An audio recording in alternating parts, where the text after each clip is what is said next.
And welcome to tonight's City Council meeting. The public can attend tonight's meeting in person at the George DeCierro City and County Buildings Council Chambers, or located at 1 Tacoma Drive, or watch live on Channel 8 and through live streaming on Broomfield's website, broomfield.org/live. The public may also participate in public comment either in person or by calling 855-695-3744 and pressing *3 to be placed in the queue for comment. Screeners will ask callers for their first and last name, neighborhood, and the agenda item the caller would like to comment on. If you'd like to speak on more than one item on tonight's agenda, you'll need to press *3 each time to be placed back in the queue for comment. Public comment will be limited to 90 minutes total per item. The first 1 through 15 participants in the queue have 3 minutes to speak. The next 16 through 25 have 2 minutes. And if time remains, the next 26 plus participants in the queue have 1.5 minutes to speak. For our hearing impaired residents present, we have wireless headsets available in the back of the council chambers through our AV team. The City Council regular meeting is called to order. Will the clerk please call the roll? Anderson. Here. Cohen. Here. Delgadillo. Here. Hinkle. Here. Leslie. Here. Lim. Here. Marshallson. Here. Wynn. Present. Schaff. Here. Ward. Here. Thank you. A quorum is present. Will everyone please rise and join me for the Pledge of Allegiance? I pledge allegiance to the flag of the United States of America, to the republic for which it stands, one nation, under God, indivisible, with liberty and justice for all. Thank you. In an effort to keep order for tonight's meeting, I ask council members to limit their comments to 5 minutes. If council members are given an opportunity to speak for a second time, they should limit their comments to 2 minutes. We'll plan on a 10-minute break at approximately 8 p.m. We will begin with council's review and approval of this evening's agenda. Council may add or remove items from the consent agenda, or council may revise the order of business for the meeting. Does any member of the council have any comments or questions regarding this evening's agenda? Are there any objections to this agenda being approved? Seeing none, the agenda is approved. The first item under petitions and communications this evening is a Friends of Broomfield History presentation. Sam Taylor with Friends of Broomfield History will provide the presentation this evening. Mr. Taylor, take it away. Well, thank you, Mayor, and thank you, Council, and thank you, City and County staff. It's a pleasure to be here. For those of you who don't know, Friends of Broomfield History is a local nonprofit. Next slide, please. By the way, I was supposed to do this presentation many months ago, but my family came down with COVID, so that was a while ago. So like everybody else, as see here, we're a nonprofit. We foster the history of Broomfield. We're looking for information, any information on Broomfield and the surrounding area. And one of the main ways we do that is support for the historic Depot Museum up there on Depot Hill. We recognize the importance of collaboration and communication, diversity, fiscal responsibility, inclusion, intersectionality, it's a good word, relevance, respect, and transparency. We do raise money and in-kind contributions to supplement the city and county support, which is a good thing as a nonprofit to tell you on Colorado Gives Day. In that vein, may I approach the dais, Mayor? We do a fundraiser. We sell a magazine. You can do it for a estimated or a suggested donation of $14 to the museum. But I did bring a copy for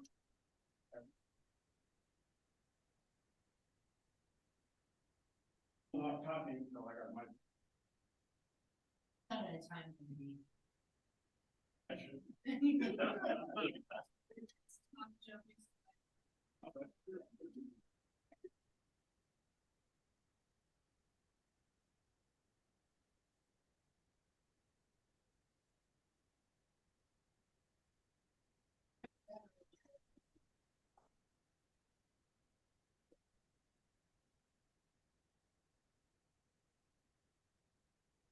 We do accept donations or, just flat out donations. There is a QR code, which will take you to our website on the back of it. Every one of the articles in here comes out in our newsletter. We are constantly soliciting stories of the neighborhood, of the area. This was actually a good one because in Westminster, they just celebrated the Church family. And where they were one of the original founders, and they did the Westminster tree lighting ceremony. And so it's a really good, history building information, especially in the regional area, to know those things, because McKay Landing, the McKay family, was intertwined with the church. Next slide, please. One of the main reasons I did ask to come here, and the entire board asked to come here, and by the way, I should have said this at the beginning, I am one of the board members of Friends of Broomfield History. We have 0 employees. So one we're doing is the Broomfield Oral History Project. So our intent is to capture stories from people who live in or around Broomfield, whose stories previously have not been included in the Broomfield history. We want people with diverse experience, and those who previously unheard stories is what we're looking for. A lot of people can tell you the same story. The field is well documented, and we've got some great information on that.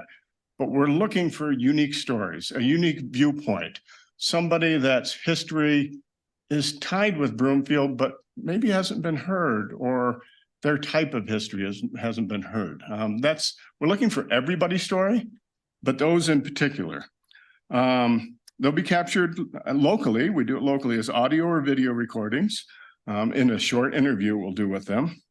And they'll be added to the publicly accessible Broomfield Permanent History Collection, and potentially could be used in short educational videos or other creative purposes. Next slide, please. So the history will benefit from, like I said, the conversations, all parts of Broomfield, all demographic groups. We have online forums, we got hard copy forms you can pick up at the Depot Museum if you have interest. And the main reason I'm coming to City Council, not just to keep you informed, is you all campaign. And by the way, congratulations to you that just won another election last month, whether you're being reelected or the one of you who is new. And you heard from so many people out there. If any of them struck you and you remember them, get in touch with them, talk about their unique story and get them to talk. We prefer to know names, address. If we need to do something, anonymous, as long as we can verify it internally, we want to talk to everybody. Next slide. And here's our follow-up. And this will be in your package, or you can go to, you see an email, quixoticmeow@gmail.com. There's one of our historians. She's been on the board for many, many years. Annie will get right back to you on that. And then that's a link to the form, but you can get that.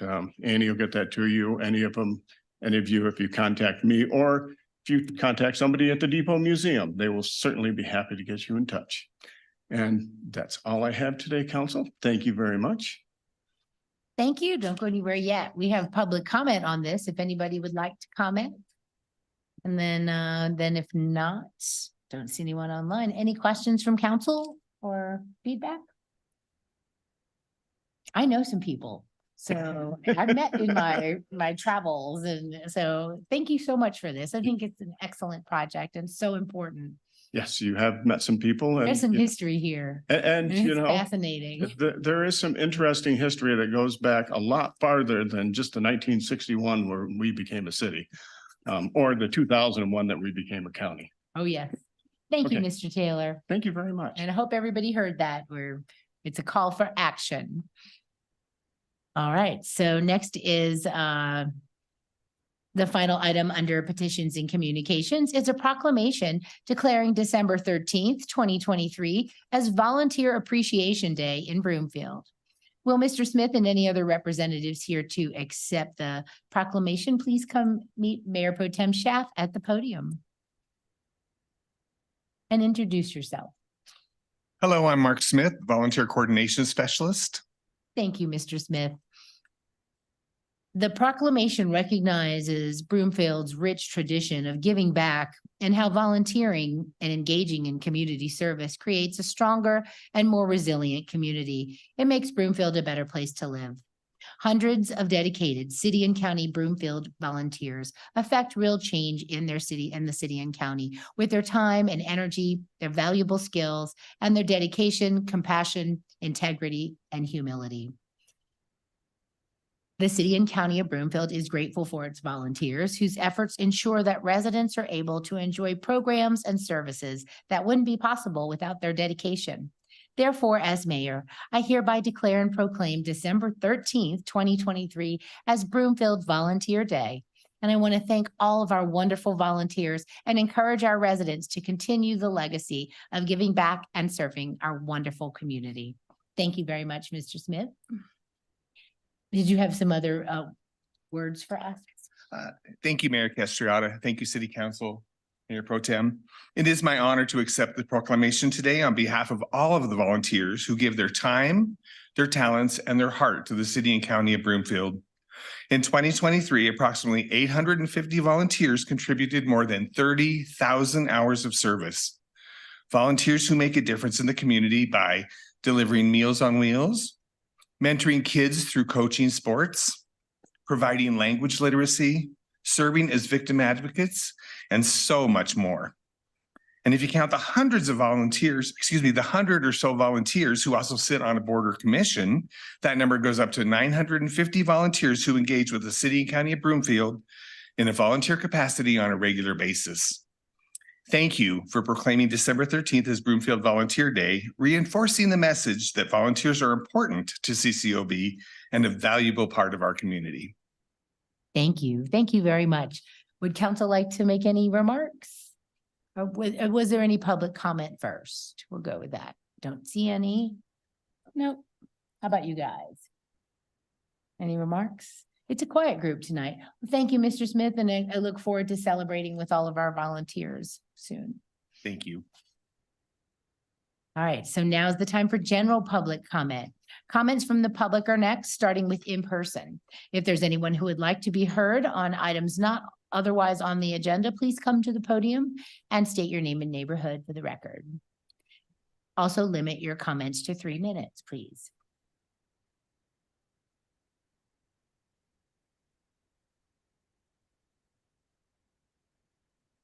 Good evening, Mayor and members of council. My name's Larry Crawford and I'm in Ward 4. I'd like to kind of look at the proposed Cottonwood Estates project and mention that looking at that, there was a figure that came out that said a negative impact of $85,000. I didn't see the math on how that was done. I believe it's far greater than that on our overall property values throughout Northmore. It'll have a far greater impact. It doesn't make sense to me to force a multi-dwelling unit into a small residential neighborhood when we have First Bank Center that's about to get raised, where they have better access to all the HOV, the buses, transportation over in that area. It's a much cleaner fit architecturally, physically, as far as the impact on our neighborhoods. Single family housing is not a good place to force in a multi-level, multi-project. It just doesn't fit in the neighborhood. My fear is that you guys will all be gone and 20 years, it'll have an extreme negative impact on our housing. I'd like to see it over there at First Bank. It's going to help the people. If you don't have money to, it's low income housing, you don't have money for your own personal transportation, you can walk half a block to the bus stop, get on that bus and go where you need to for your employment without having to spend thousands of dollars by that time, thousands of dollars in insurance on a vehicle and to maintain that vehicle. If you're over in Northmore, there's none of that. You're going to have to walk at least 6 blocks to get out to Sheridan and probably another 5 blocks down before you hit the first bus stop. It just doesn't make sense to put that over there in Cottonwood Estates. Thank you. Thank you very much. Would anyone else like to be heard? I see a couple online, so we'll go to our callers. First is Mike. You have 3 minutes.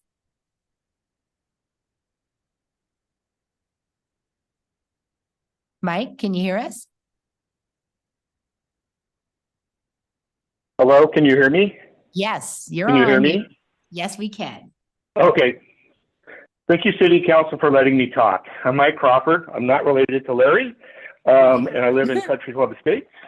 I have decided to take a little bit different approach today. Normally you hear from me in a ranting email after the meeting, but I've got a story to tell this week that I think articulates my point of view maybe a little bit better than I've been able to do before. So in this story, you and I are friends. Every year at this time, I actually go on vacation and you watch my house. I think you're a trustworthy person and we've done this for years. Normally I leave the money on the counter and you watch my house and it's all good. Last year I left you $200 and you were good with that. So I call you up this year, I ask you to watch my house and you say, sure. I do my normal thing. I go to the ATM, I press the numbers to withdraw $200. But the ATM is broken this year. This year it dispenses a single $300 bill. That's weird, but it turns out that everyone knows that the ATM is broken. In fact, there's this one guy that already tried to fix it, but that's a different story. Okay, whatever. I'm in a hurry. I go on vacation. I call you up and say, hey, the ATM is broken. It didn't give me the right amount of money, so let's figure it out when I get back. You say, okay. You know the ATM is broken. Everybody knows the ATM is broken. Anyway, I go on and toss the $300 on the counter like I normally do, and I go off on vacation. You watch my house. Everything is fine. A couple of days pass. I'm getting ready to come home. You look at the counter and you see the $300. You have 520s in your wallet. So you can resolve part of the payment issue right now. So you ask yourself a question. So number one, do you take the $300 and leave $100? That would be consistent with what we did last year.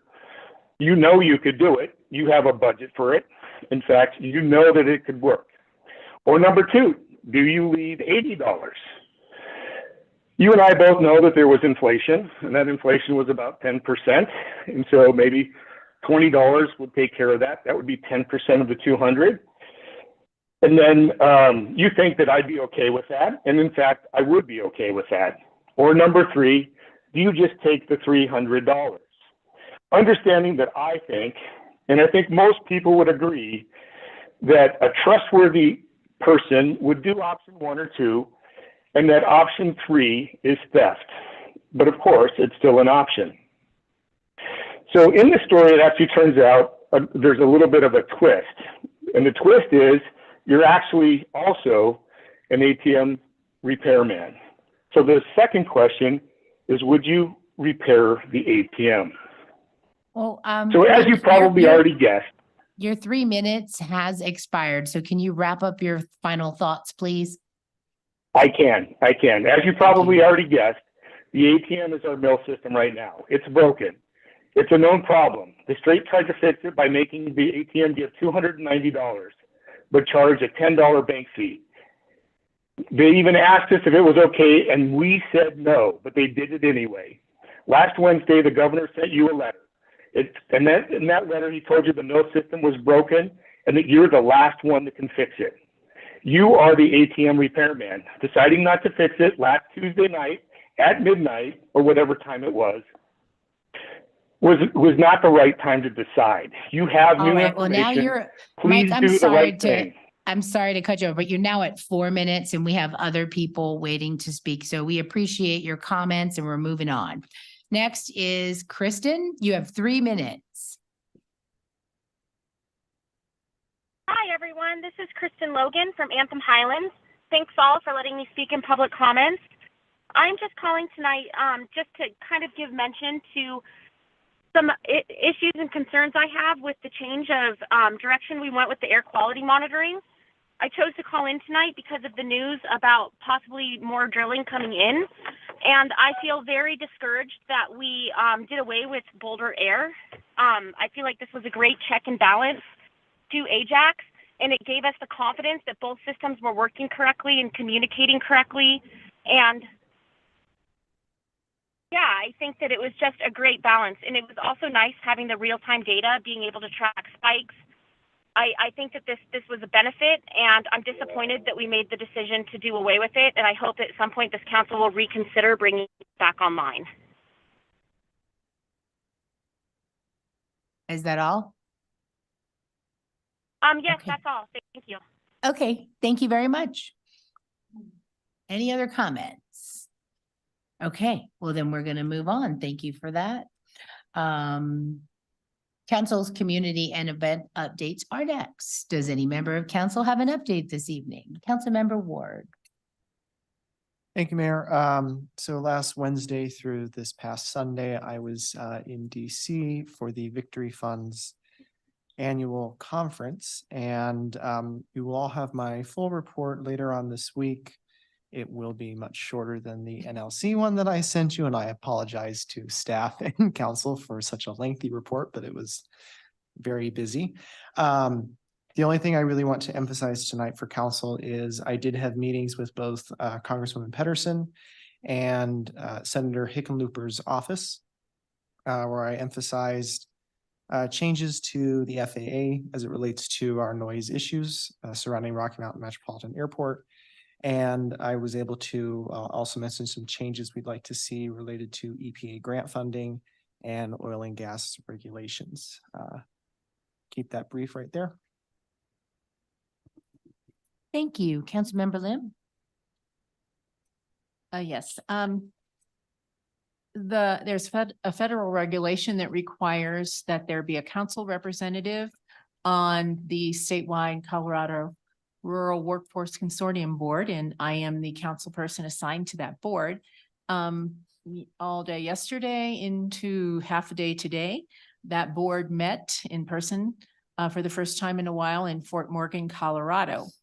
They did strategic planning for the next 3 years, and their goals are to increase accessibility to work-based learning, increase the quality of upskilling opportunities, jobs, and career pathways, and implement outreach strategies to engage underrepresented populations. So I'll be working with that board as council representative in a continuing role.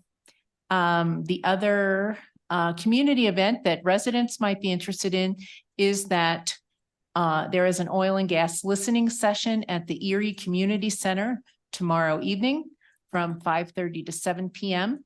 as convened by ECMC, which is the new name for COGCC. They started work way back in 2019 on the impact of cumulative oil and gas development and have not made any progress during that period. So anyone who has been impacted in the area is encouraged to go convey that information to the ECMC commissioners who will be there and encourage them to finish their work. Thank you. Thank you. Mayor Pro Tem. Thank you, Mayor. So I just wanted to give a shout out to staff and the community for creating such a great tree lighting event this last Friday. Thanks even for creating such great weather. It wasn't too cold, it wasn't too windy. So we definitely nailed it. So way to go. The Rocky Mountain Metropolitan Community Noise Roundtable is this Thursday night at 6 p.m. at the Jefferson County Airport. And also, in case you haven't checked your email today, today is Colorado Gives Day. Please support your local nonprofits. Thank you. Who could miss that? Councilmember Hinkle. Thank you so much, Mayor. I have three things. The first thing is that I'm working with the metro area county commissioners, and particularly with Commissioner Stolzman. Her and I both serve on the NACO National Immigration Task Force. We're having good communication with Denver and the migration issues that we're having. The issue is that we have a 4-year-long asylum piece, and while people are here legally under asylum and the asylum seekers we do have background checks. We have other authorizations that we have. They are not allowed to work yet. And so for 4 years to bring people into this country and not allow them to work is just horrific. And it's actually demoralizing to those who came all this way fleeing violence. So we are working on authorization and expediting work permits at the NACO level. And there's also an asylum seeker work authorization bill coming up federally that I will update you all on. And the second thing is that Holy Family won football state. We're so excited. Yay. That we've invited them to next Tuesday's council meeting. Should be really festive. I'm sure everyone will be in their holiday gear as well.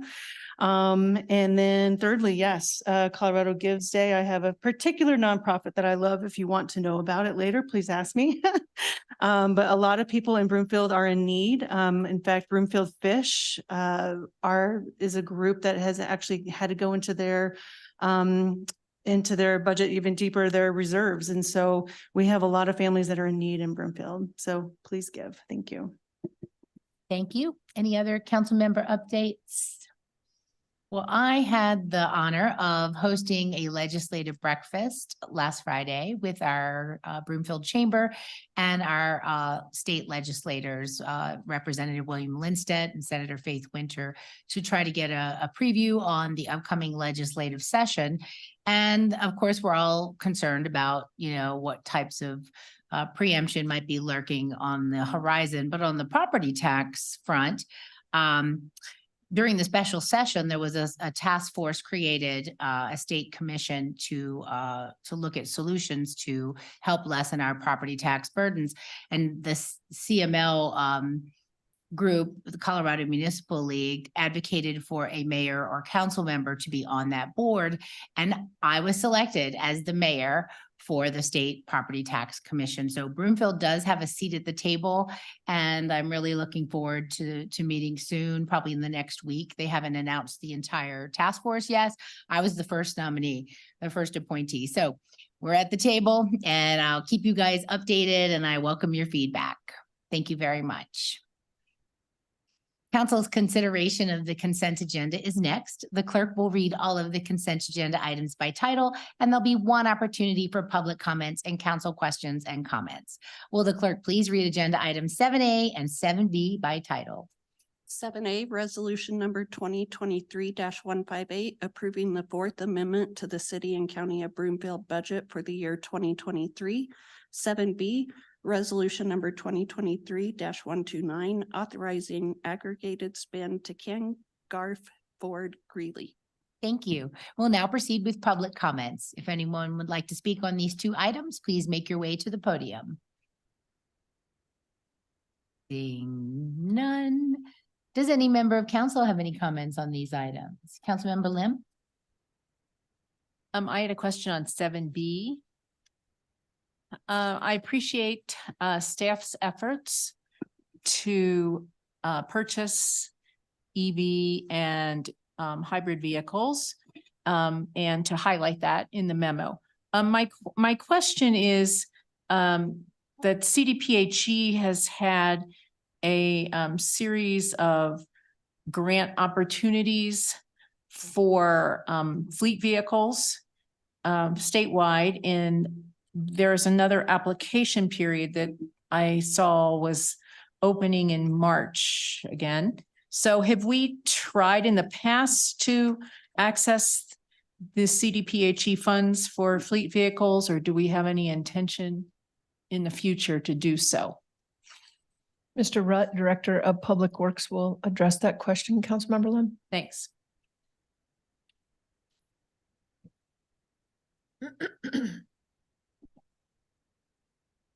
Good evening, Mayor Pro Tem and Council. Thank you for the question, Councilmember Lim. We are always looking at the grants and what the options are and what availability they are to us, and how do they function within our fleet needs. So those are part of all of the evaluation process that we go through. So we're always evaluating the grants.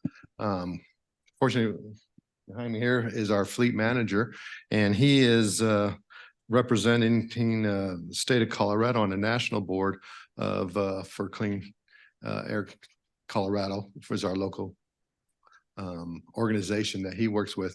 And he's part of what they do is also evaluate grant opportunities for EVs. So that's how we try to stay up on top of all the grant work. Great, thank you. Thank you. Mayor Pro Tem? Thank you, Mayor. So I just have one question, and it's about the 778, so the Fourth Amendment to the city and county budget for 2023. So looking at this, council member, there was a link to the Fourth Amendment summary. And in that summary, it's a table that we've probably seen I know we've seen a table like this before, but it's a little bit more, it's slightly different than some of the other tables that are linked in there. And specifically, we have the revenues and the expenditures side by side as opposed to, under one another. And so looking at this, there is the beginning fund balance, and then it goes through the revenues, and then we have the expenditures, and then the ending fund balance. If I were to look at this, it looks a little complicated, and it looks like the numbers don't quite add up. And so I was hoping staff could at least just look at that city general fund, which is the top line, and just walk the community through how we get from the beginning fund balance to the amended budget and revenues, and then through the expenditures to the ending fund balance. I hope that makes sense. Ms. Ritchie? I think it makes perfect sense, and she has the look on her face, Mayor Pro Tem Schaaf, that she has the answer for that. Ms. Ritchie? Thank you, Manager Hoffman. Good evening, Mayor Pro Tem, members of council, Brenda Ritchie, Chief Financial Officer. Great question, Mayor Pro Tem, and appreciate the opportunity to clarify for council as well as the public regarding the detailed summary of all funds. So the intent of this spreadsheet is not to be complex. It's really to be transparent in showing each funding aspect that Broomfield has and any adjustments that were made for the entire year. So this Fourth Amendment is related to the grants that we're seeing. So what we have is the beginning fund balance, again, which is the ending of 2022. So where we ended 2022, available funding, becomes our beginning 2023 fund balance. As we move into the original budget is where we, just last month 2 months ago in October, we adopted the 24 original budget based on estimates. So in 23, we would have done that. We like to show where we originally had budgeted and then any amendments that have come forward. So any changes or adjustments to the budget in revenues and expenditures. So the first 4 columns there are strictly related to the revenues. So any adjustments that were made are calculated. Specifically, we're calling out the Fourth Amendment because that is specific to the resolution that's being proposed this evening. And then what you have there is the amended budget related to the revenues. On the other side of that solid black line to the right of the table, going across following the city general fund, again, you have the original budget related specifically for expenditures, and then any adjustments that happened throughout the year, and then specifically calling out what's specific changes we're having to the fund for the Fourth Amendment. Your ending fund balance is a culmination of taking your beginning fund balance, adding any additional revenues or adjustments that we would have had to the revenues, subtracting out any changes to the expenditures, and then what results is the yield of that net of your projected ending fund balance. Great, Does that thank you. help So clarify? yes, it does. And thank you for walking through it. You Yep. answered my second question already. So thank you so much. Perfect. Thank you, staff. Thank you. Any other comments or questions from council on these items? Seeing none, is there a motion that the recommendations contained in the staff reports for agenda items 7A and 7B be approved? Councilmember Ward was first. So moved. May I have a second? Councilmember Wynn? Second. Thank you. Is there any discussion? All in favor? Any opposed? That passes unanimously. I mean, count the times left. I get to do that. There is no business before the Board of Social Services this evening. Our first item under council business this evening is a public hearing and council's consideration on second and final reading of proposed ordinance number 2217 related to amending vehicle and bike parking requirements. I'll now declare the public hearing open. Council has a copy of the agenda memorandum, which I'll ask our staff to summarize. Thank you, Mayor, and good evening, council and community. Mark Ambrosi is going to initiate this conversation and walk us through it. We appreciate the hard work that's gone into it. Co-director of Community Development and Planning Director Anna Burton-Zetti is also here for additional questions. Mr. Ambrosi, the floor is yours. All right, thank you. Good evening. My name is Mark Ambrosi, the Principal Transportation Planner for the City and County of Broomfield. Tonight, I'm here to provide a brief presentation for the second reading of Ordinance 2217, considering the adoption of the proposed off-street and bicycle parking code. In the first reading on October 10th, 2023, staff made a presentation to City Council regarding proposed changes to the existing parking code to modernize requirements and add bicycle parking requirements. No amendments were proposed or adopted by City Council members at the meeting. As such, the proposed ordinance in the second reading is identical to what we brought to City Council at the first reading. Next slide, please. To summarize the changes to the parking code proposed in this ordinance, parking minimums were updated for many land uses. Parking maximums were established. Land use types were modernized. Parking reduction areas with lower parking minimums were developed. Design standards for parking spaces were updated, and short and long-term bicycle parking requirements were established. Next slide, please.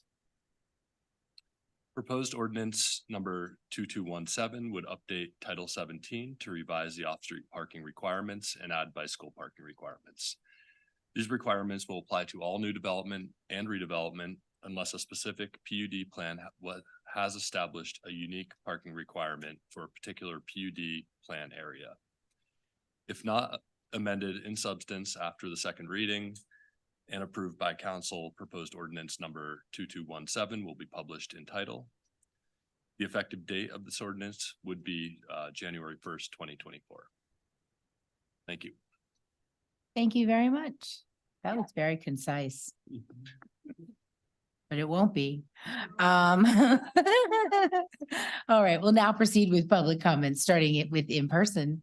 If anyone would like to speak on this topic, please step up to the podium, state your name and neighborhood for the record, and limit your comments to 3 minutes. No one online either. All right, so questions from City Council are next. Members should limit themselves to questions during this portion. The time to introduce amendments for or against this item is later. Are there any questions? Councilmember Lim. Could you please describe specifically what it means for redevelopment to trigger these new parking requirements or the bike parking requirements? What, is there a change of use and zoning that triggers this, or is there actually additions, the percentages that would trigger this? Thank you for the question. Anna Burton-Zetti, Planning Director and Co-Director for Community Development.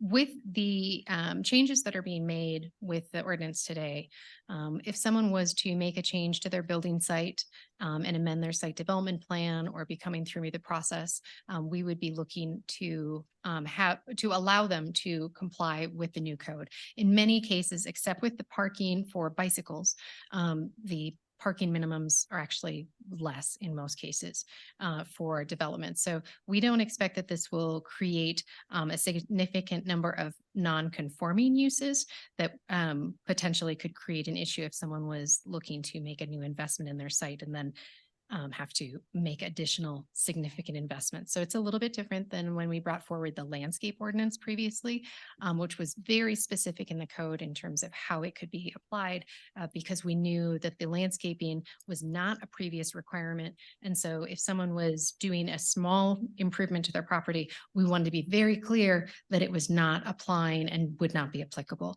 In this case, we actually think that a lot of our projects will desire to come in through the code and will seek to make changes to their existing plans because it is allowed and allows them additional developable property within their sites.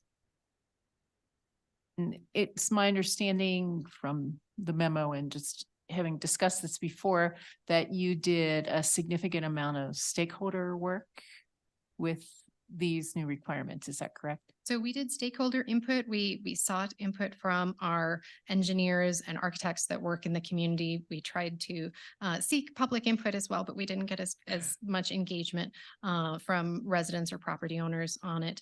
But we did a lot of research on best practices, what others are doing, not just in the region, but nationally. We did look at what's available to us in terms of resources for traffic studies, best practices in the industry. So there was a lot of research that was put into it, but I will say we didn't get as much engagement from our development community on this as we would love to see. We'd love to have more input, but that wasn't, we had some engagement, but we didn't have, as you can see in the correspondence folder, we didn't have a lot of engagement on this particular topic. Okay, thank you. Those are my questions. Thank you. Councilmember Henkel. Thank you. I'm just curious if we have the numbers on how much it costs for even one parking space. So, and who usually pays for that? Is that usually the developer or is that a Metro District? Is it a mix of it? Yes. It can be a mix of it. And I think we did that research. I would have to look it up when we were talking about the Broomfield Town Square. So we had relatively recent research with the cost of parking. Do you have that?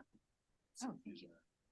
Okay, so this looks, yeah, thank you. From 2022, surface parking spaces are about $5,000 a space and structured is almost $23,000 a space.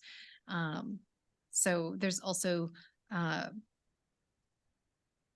cost over 20 years. I guess they've provided it, but I think that the above gives you the 5,000 to 23,000. But your second part of your question was who pays for that? And with the way private development works in Broomfield, with most developments are required to do off-street parking. That would be handled by the developer or by a property owner if they're developing their own property themselves. If they are within a metro district and there is a structured shared parking for the development, that could theoretically be something that is worked in as a public improvement and could be financed with the metro district. Could be eligible. So those costs between just a flat parking spot, like that's 5,000 versus a structured parking area that might be 23,000. That's over the course of a certain amount of years, right? Is that what you said? That was the upfront cost. We did also have I think it ends up being about $1,000, a little less than that, yearly over the 20 years. Okay. About 20-year lifespan. Yeah, because I'm wondering if instead of parking, they put that money towards public transportation. So like for every parking space we take away, we have them pay for public transportation. That'd be kind of one idea. And then I think that's about it for now, but I will chat probably a lot later. Thank you. Thank you. Any other council questions? Councilman, Mayor Pro Tem. Thank you, Mayor. So I do have a couple questions. So the parking reduction zones, this was something that definitely caught my eye in terms of looking to those zones, which we've done some work already with zoning reform in those same areas. But would staff, I guess I'm curious to find out more the rationale behind those specific areas that staff laid out. And would staff recommend against expanding those zones to other areas in Broomfield?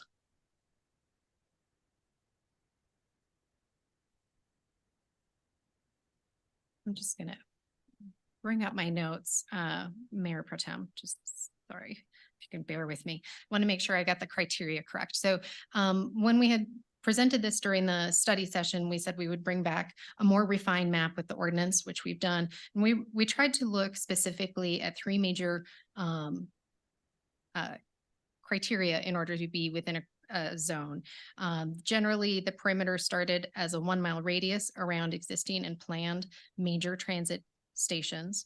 The area had needed to have adequate or better pedestrian and bicycle facilities. And the area's perimeter needed to take into account major transportation barriers, for example, railroads or major highway, something that is a significant barrier to being able to cross that area. So we took those into consideration when looking at the areas. We, of course, are open to the direction of City Council if there are other areas that you wanted to consider including in the reduction zone.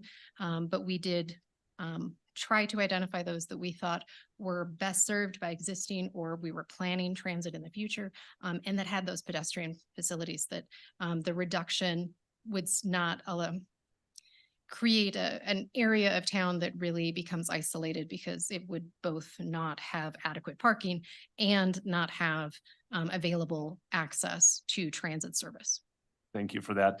So follow-up question. So when we're looking at those three major criteria, some of this, is kind of a chicken or egg. And that there may be an area that doesn't have good pedestrian infrastructure, but at some point could. There could be areas where there is existing service, maybe that service is not currently operating, which makes things a little tricky, but also maybe that planned transit may not be come to fruition for quite some time. So there may be some area that qualifies that, but still is lacking that transit.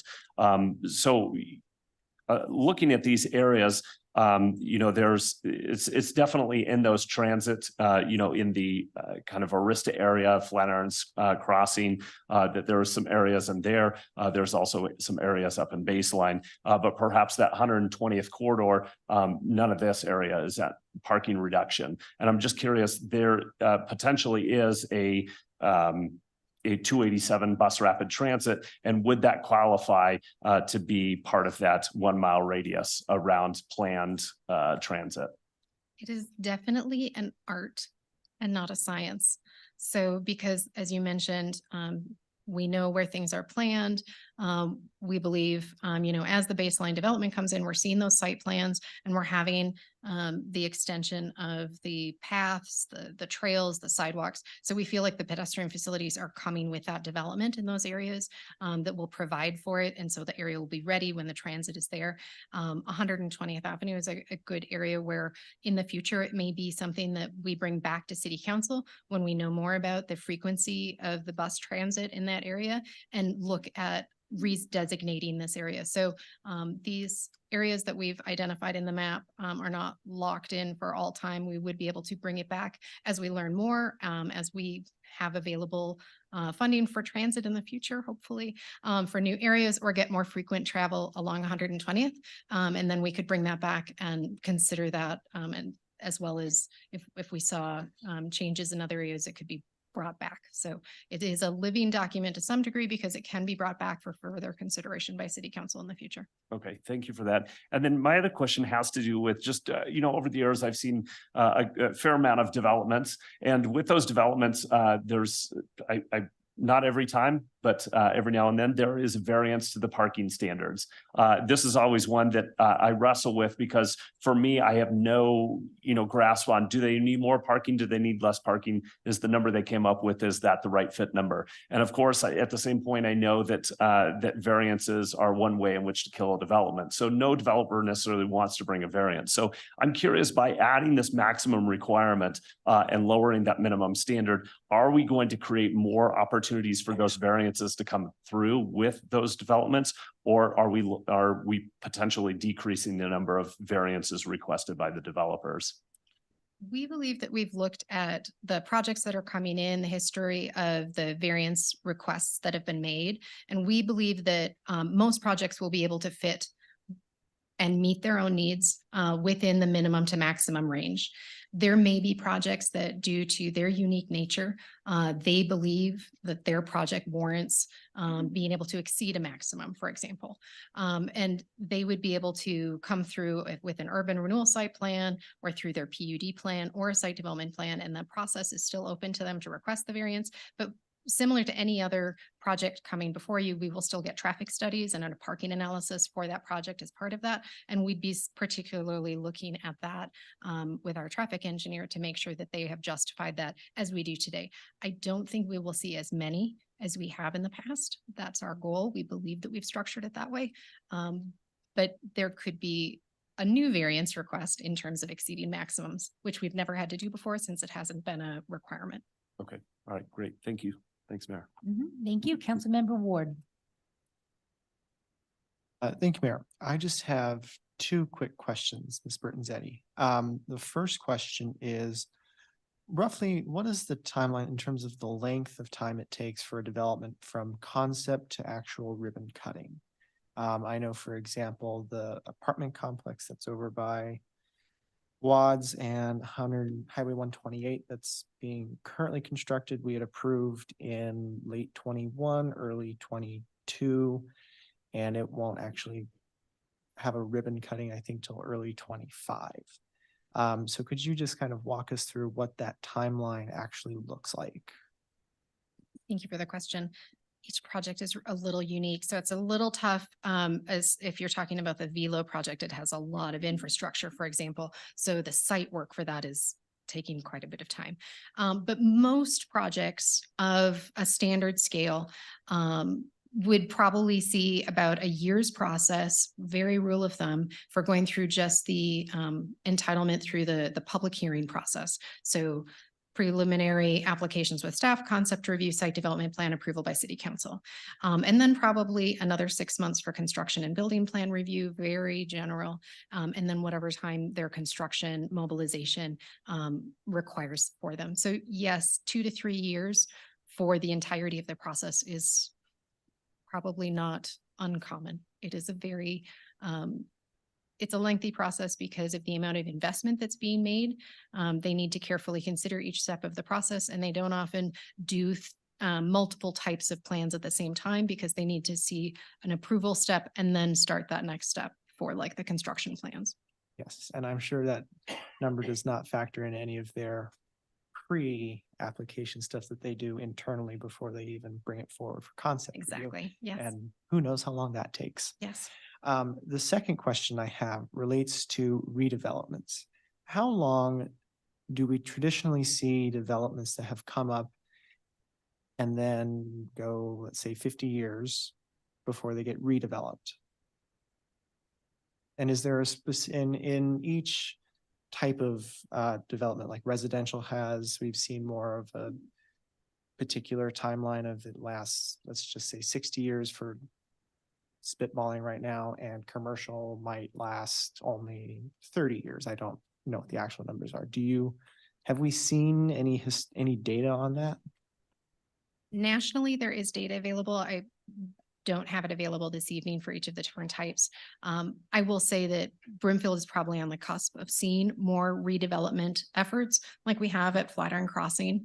And we'll see more opportunities and businesses coming through for significant redevelopment of their sites as we move forward, probably, next 10 years and into the future. But we haven't had a lot of recent experience. I think really Flatiron Crossing is our biggest example, Flatiron Marketplace, some of those. But again, it's like you said, the longevity, the lifespan of some types of projects is just necessitates some reinvestment over time.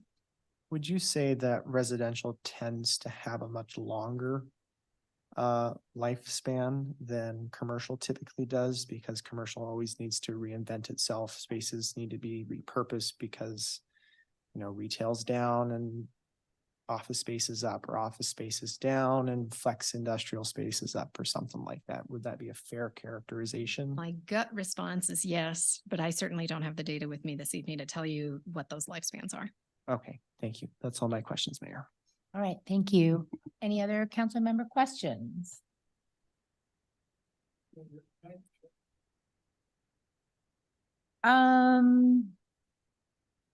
Actually, we missed public comment, but of course, I will grant that for you. Go ahead.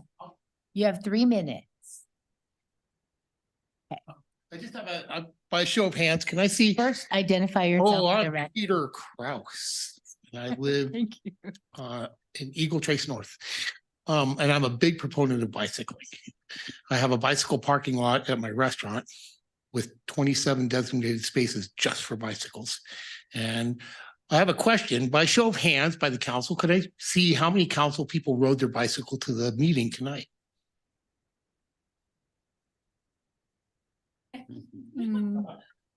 But you'd used alternative transport. I scooted. He scootered. You scooted. Good. And by a show of hands, can I see how many council members have ever ridden their bicycle to a meeting tonight? Well, Mr. Kraus, this really isn't what public comment is Well, that's for. okay, there's a point to it. I know, but I keep a certain amount of decorum because I have to be consistent. We can't allow the back and forth because then it just takes longer. meetings, Okay, so. so what's the impetus for the ordinance? What's the purpose behind it? What's it trying to accomplish? Did you read it? I did not read the ordinance. Well, I suggest you do because it's all in there. Or listen to the rest of the conversation. It's not a Q&A either. That's not what public comment is for. Okay, thank you. Okay, thank you, Mr. Kraus. All right, back to council deliberations. Are there any other council member questions? All right, then. Next is council's consideration. There being no further comments, the public hearing is closed. Next is council's consideration of proposed ordinance number 2217 on second and final reading.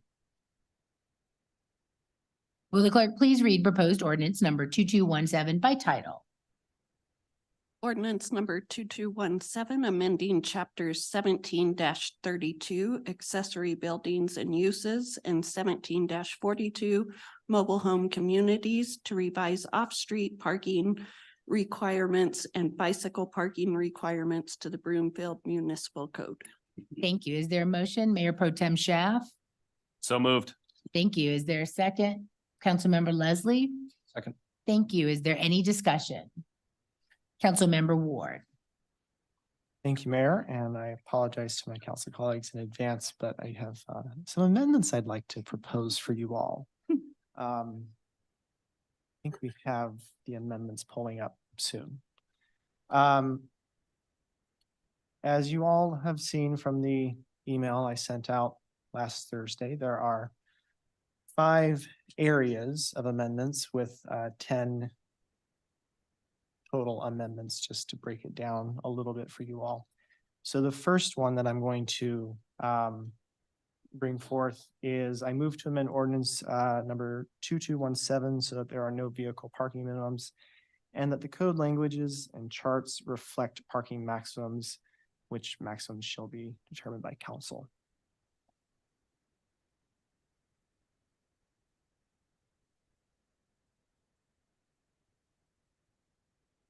All right, Councilmember Ward has made a motion for an amendment, which you can all see on the screen. Is there a second? Councilmember Marshall. Second. Thank you. Is there any discussion? Mayor Pro Tem.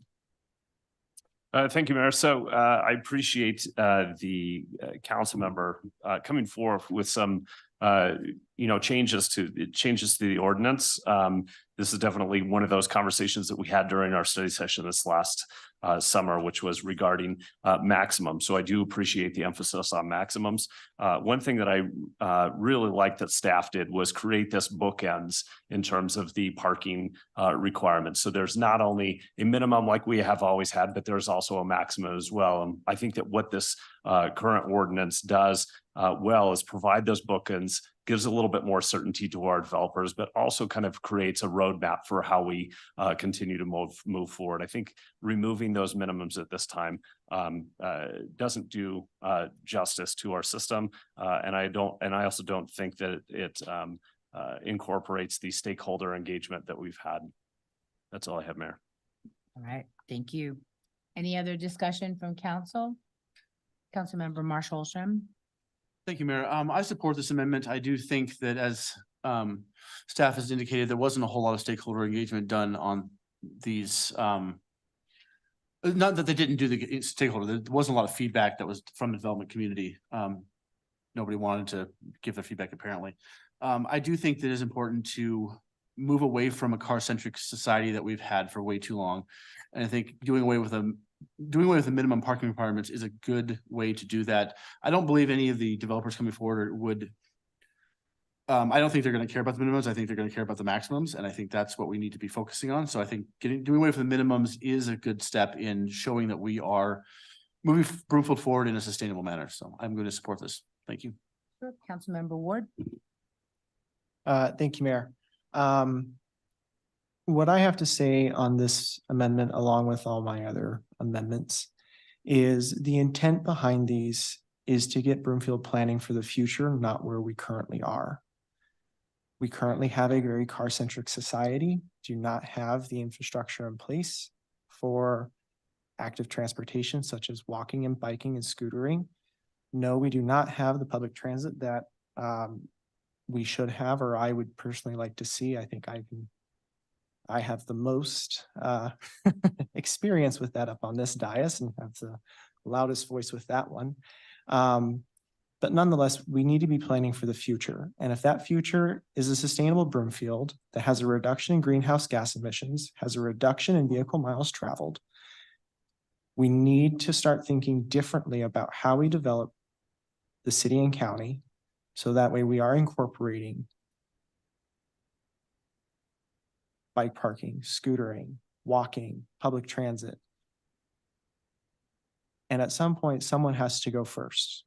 We all keep hearing, well, we need transit in order to justify this. Well, RTD is not structured to provide that for anyone really in the Denver metro region. That's going to require some lobbying at the state level to make changes to the RTD Act. But nonetheless, I think we need to show leadership. All of us up on this dais can be leaders tonight in supporting this and showing that we're going to not just talk the talk, but walk the walk and actually try and make a sustainable environment for us and for future generations. Thank you. Councilmember Lim. I think this is a question of the chicken and the egg again. So I appreciate Councilmember Ward's efforts to force transit into the area, but that's what I see it as artificially forcing things that aren't realistic at this point in time. Councilmember Marsh Holshin referred to the fact that I'm sure the developers will not object to this. Well, I don't think so either, because the parking spaces cost them money. They don't want to put in minimums if they don't have to. What I'm concerned about is that residents of these or customers of these facilities would be the ones who would find themselves in a pickle with not having a place to park because the transit hasn't come forward. And so that's where I land, that we aren't, unfortunately, at the point in time where we can count on that transit coming in the near future. Thank you. Thank you. Councilmember Henkel. Thank you, Mayor. I think a lot of us not only went on a platform of lowering greenhouse gas emissions, but a lot of us do use other modes of transportation. So I do use my bike a lot. I can't always use it when I'm transporting two kids or I'm carpooling with other kids to and from school. And if Broomfield were built in such a way where we could not have as many parking spaces already, I would have loved that. And I know that we can reference other places like Denmark. However, they did use rail transportation. They actually provided transportation first, and they didn't necessarily go forward with, taking away parking first. I personally think philosophically, just because you take away parking, that does not mean I'm going to use other modes of transportation. It means I probably have 4 kids in my car and now I have no place to park. So that being said, I actually really appreciate the vision. I feel like we can reel it in another way. I don't want to land like we were at Louisville, where they packed in a bunch of businesses and places to live, and then there was no parking. And they said, well, we're going to have train here, and there was no train. And so now they're having to backtrack and go now and add parking. It's much more difficult to add parking in places than it would be to add housing later and take away that parking. There's also no way that our developers could promise us they wouldn't use that for other purposes. So let's say instead of parking, they use it for something else that wouldn't allow for use, for transportation. So we have to figure out, where the needs actually are, where we could look to the future. And I think a holistic view and a planned view of fully, maybe even we have our own transportation within Broomfield. The idea that our businesses, I listened to a video with my daughter the other day, and talking about how the Industrial Revolution really changed the world. And part of that is that our commerce is highly reliant on transportation. So we need to figure out a way that our businesses and our residences and our policies are building it forward and work collaboratively together, but not providing transportation options and just constricting areas where you don't have ways to park is not necessarily the best way forward. I think we'll land on that point where we will have places where we will have ride shares. I really think that's where a lot of the future is going to go. But I think that we have other ideas moving forward other than just restricting parking at first.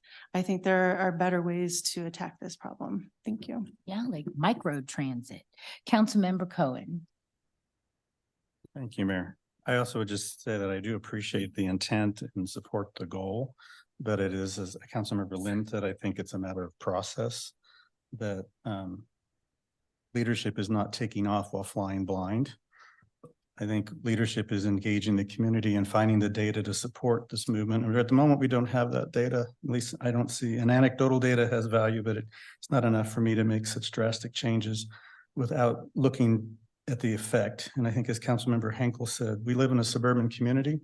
85% of the people who work outside of our community who work outside of town, and precious few of them are taking transit to get there. They're driving. It's just the only way to get around this community at the moment. And if we had adequate transit, I could see taking some parking strategies to encourage people to use transit more and park less, but we're just not at that reality yet. So I would encourage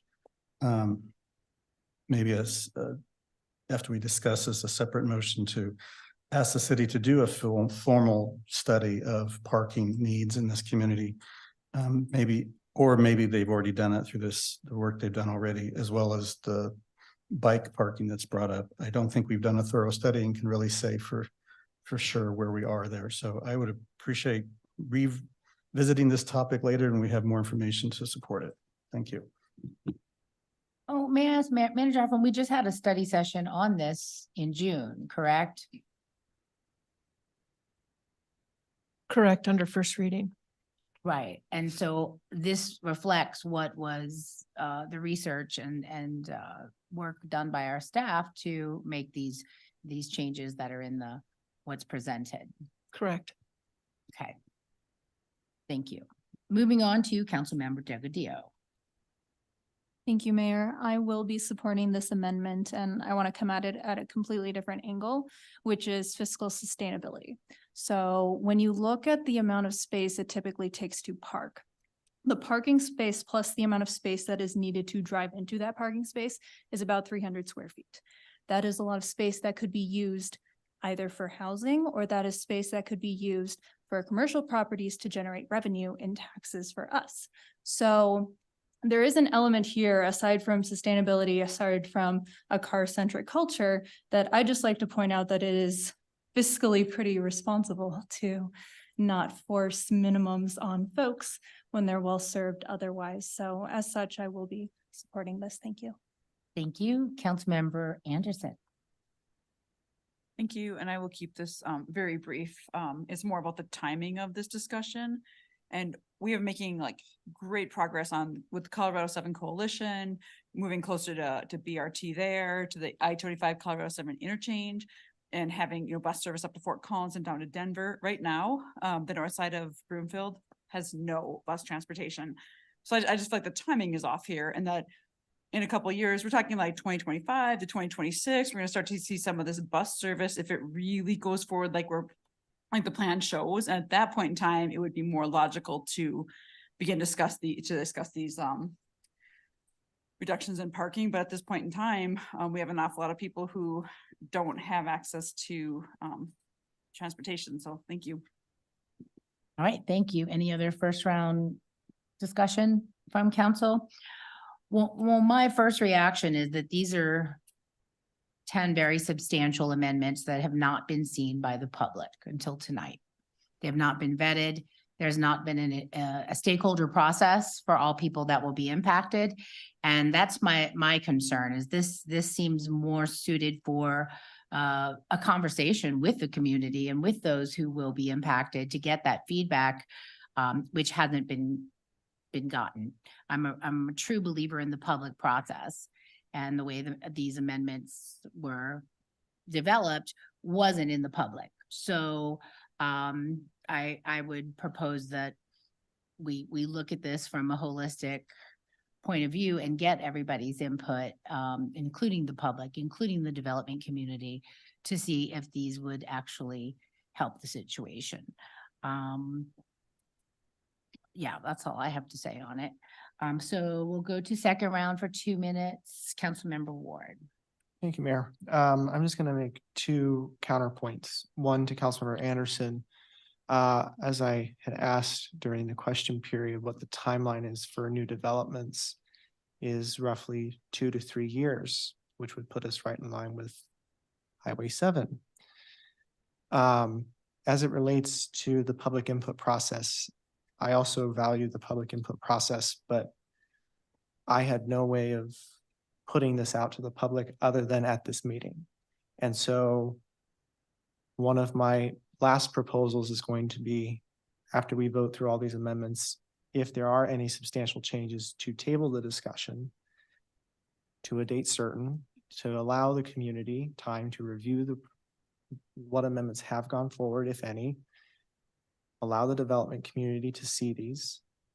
Originally, I wanted a third reading, but when talking with Attorney Rogers, she noted that this was probably the best method going forward. It was the easiest method. So I do value that process, but I had no other way of getting this out. That's all I have to say. All right, thank you. Any other discussion?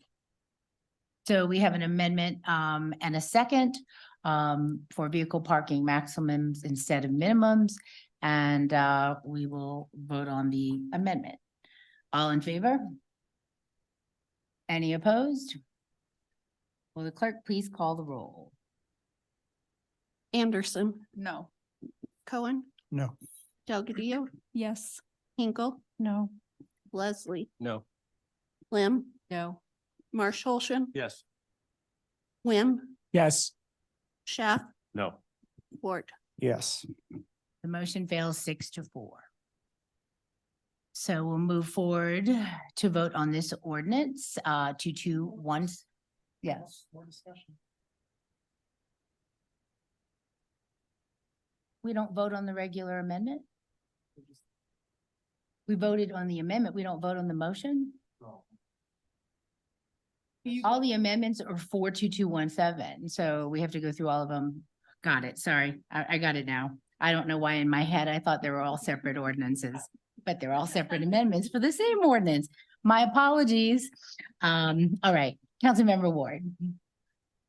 Thank you, Mayor. In light of the most recent votes, I will not bring forward amendment number 2.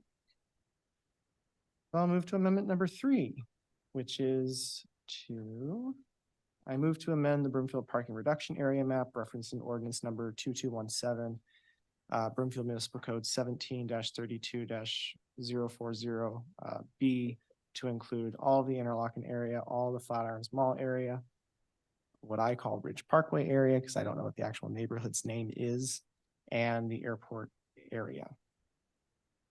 All right, thank you. Is there a second? Councilmember Delgadillo. You got it. Seconded.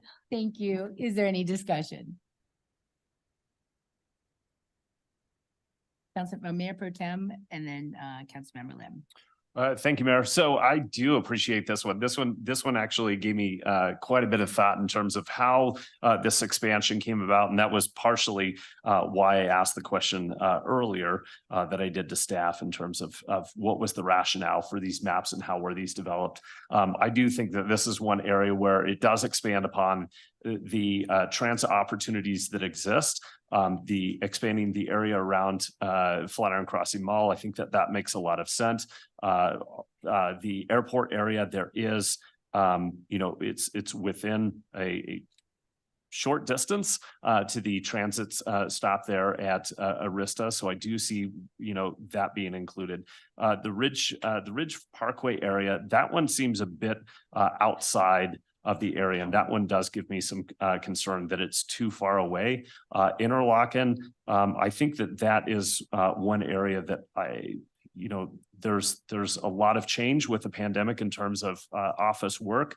There's a lot of office spaces around there. And so I'm curious to see how that is all going to change as people come back to the office or don't come back to the office. So I'm a little hesitant to include both Ridge Parkway area and Flatiron's Mall area, but I would be interested in the conversation, hearing more from the amendment provider, council member. Thank you. All right. Councilmember Lim. I guess this brought in mind a more specific question, maybe for staff. When they reached out to stakeholders, did they concentrate it all on certain areas of the city that, were more likely to be near transit areas or to have new development coming forward shortly? Councilmember, if you're asking if our engagement, if we targeted particular areas just for the public or for business owners, we did not. We reached out to engineering firms and architectural firms and developers throughout the community. But we did try to make sure that we had representatives in that list that were operating within these parking reduction zones. So for example, Flatiron Crossing Mall was contacted and included in being invited to the stakeholder meetings, for example. Okay, thank you. Thank you. Any other discussion? Councilmember Henkel. Thank you. I was trying to wave you down. I feel like I need those like Casa Bonita flags or something. Thank you for this amendment. I think, we're thinking of areas where we do have more public transportation, which is a step in the right direction. I would like to know maybe of staff, what would be included? What do we mean by all of Interlochen? It just seems like, and then the airport area, what does that mean exactly? We have all these areas, but I don't really see them really being defined.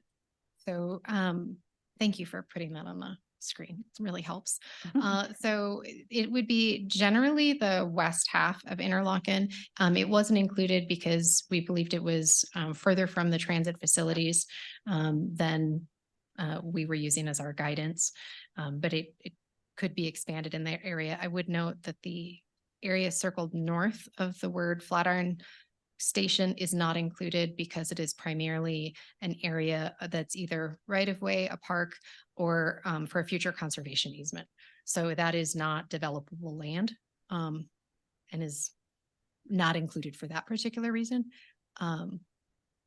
So those were our what was guiding us for kind of limiting in that area why those areas were carved out. Okay, so how far of a distance then are we looking at from, public transportation then? I think we started with a mile and I think we brought it down to a half mile. Is that correct, Mark? We were looking at an easy walkable and bikeable distance. 1 mile was the place that we started. Okay, so all of Interlochen would be beyond a mile then? To include those furthest stretches, they would be as path of travel further than a mile. And then the Ridge Parkway area, where is that? I'm really confused on that one. Is that over by where the police? Exactly. Center is, okay. Yes, so that is on the other side of the highway. We didn't include it since it doesn't have easy access to existing transit. And you have to cross over the highway. It doesn't have a logical, quick, safe way to cross over in that area. So we didn't include it at this time. Okay, all right. At this time, I would not be amenable for those reasons, just because we don't do easy public transportation in those areas. Thank you. All right, thank you. Councilmember Ward. Thank you, Mayor. To answer Councilmember Schaff's question as to what the thought process was, if I'm remembering your question correctly. I happen to live in the west side of Interlochen, in that area that's not included. Or I should say actually the east side, my bad. It's the east side that's not included. And I would routinely bike down to Flatirons Mall, Flatirons Station, Broomfield Station. Flatirons Mall is roughly from my place, which is pretty much at the corner of US Wadsworth and State Highway 128, was roughly a mile. A mile is a very reasonable distance to bike.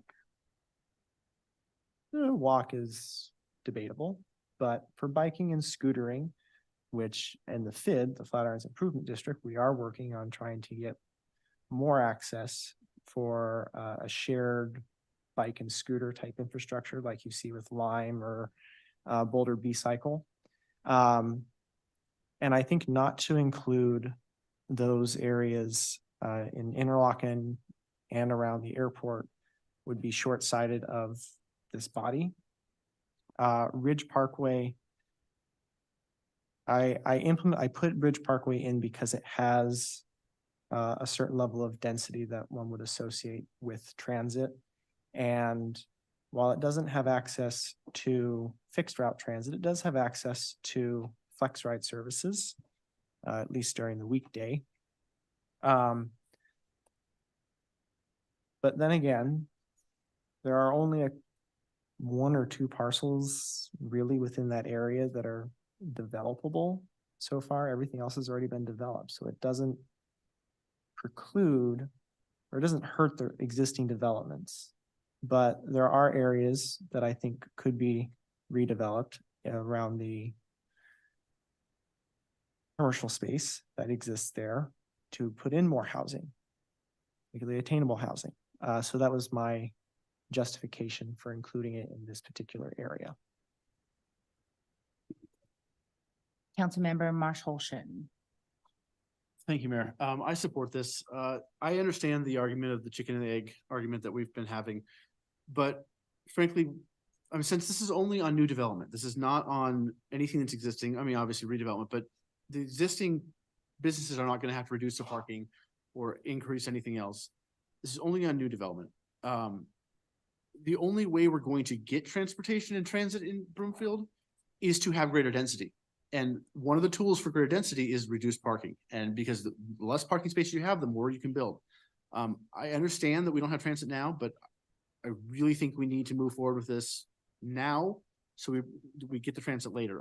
I understand that there's hesitation, but this is an area of Broomfield that is growing and that we need to build the infrastructure now for the future. And this is not single family areas. This is not redevelopment of single family areas. This is multifamily areas that are in Ward 1 and 2. This is all Ward 2. And I think this is a good amendment to go forward with. So thank you. Thank you. This is a question for staff is, okay, so we're looking at these, this is slightly different in my opinion, because we're looking at these parking reductions. These are areas that are eligible. Only specific areas are eligible. And that would mean that they could still comply. It would be up to that developer who's ever created, they could still comply with the existing parking regulations. Or they're not required to, they could keep the existing parking, or they are eligible for the parking reductions. Is that correct? So it's up to them, the developer then. So Council Member, so the way that the ordinance is structured, properties that are located within these parking reduction zones are eligible for an even further reduction beyond what other properties within Broomfield would be eligible for under the ordinance. It also reduces the maximum allowance as well. So it does both within these areas. So it doesn't become an option for them when they do redevelop, or if a property was coming in with a brand new development, they would have to comply with the parking reduction zone requirements that are in place, which would be a lower minimum that they would still have to meet, and then as it's structured today, and a lower maximum threshold as well. So by saying it's eligible, it's required if it's in that area. Yes, sorry, my terminology I could use a little better, but it has to comply with those. Okay, that leaves me uncertain. Okay, thank you. Thank you very much. Councilmember Nguyen. Thank you, Mayor. I'm supporting this amendment just because for a wide range of reasons that have been mentioned before in this council and this discussion, but chiefly because for sustainability purposes, I know there's some question marks with the transportation infrastructure right now, but this has to be done eventually, and expanding these zones, expanding the reduction areas will be very important to start the process going. I really, again, appreciate staff's input, and of course with these amendments, so we can ensure that we are reaching towards those sustainable goals. Thank you, Mayor. Thank you. Any other first time discussion before I go to second round? Okay, then second round, Councilmember Henkel. Thank you, Mayor. One point of reference here. For instance, we have refugees that are in the Arista area at the Crosswinds, and one family actually does not have access to even get to school. So we're working on transportation to and from school. The school does not actually offer transportation from that area. Do we know anything about transportation to and from school in that area? And would families be left stranded? Councilmember, I'm unfortunately not familiar with the parking or the busing availability for the schools in that area, so I wouldn't be able to answer that question. Is this Jeffco, I'm assuming? It would be the Jefferson County School District that's servicing that area. Yes. Okay. Currently, they don't service over to Arista, and it's very frustrating. So we actually have volunteers bringing our immigrant children to and from schools, and it's disheartening. So I just thought I'd throw that out there for people to know. Thank you. Thank you. Any other discussion? Mayor Pro Tem? Thank you, Mayor. So I just wanted to clarify. So the looking at these four areas that have been outlined in black. So the one that is the northernmost above Flatiron Station, that's where you're talking about there's open space. Looking further into this, it doesn't look like that any of Via Vara is included outside of the dark green that is already there. So I'm seeing that is either unincorporated Boulder County or at Superior that hasn't been listed in that green. The area that is near Broomfield Station, that would be Interlochen, and then the airport area. And then the two circles on the left. So the furthest left one, furthest west circle, that is the Ridge Parkway area along 120th.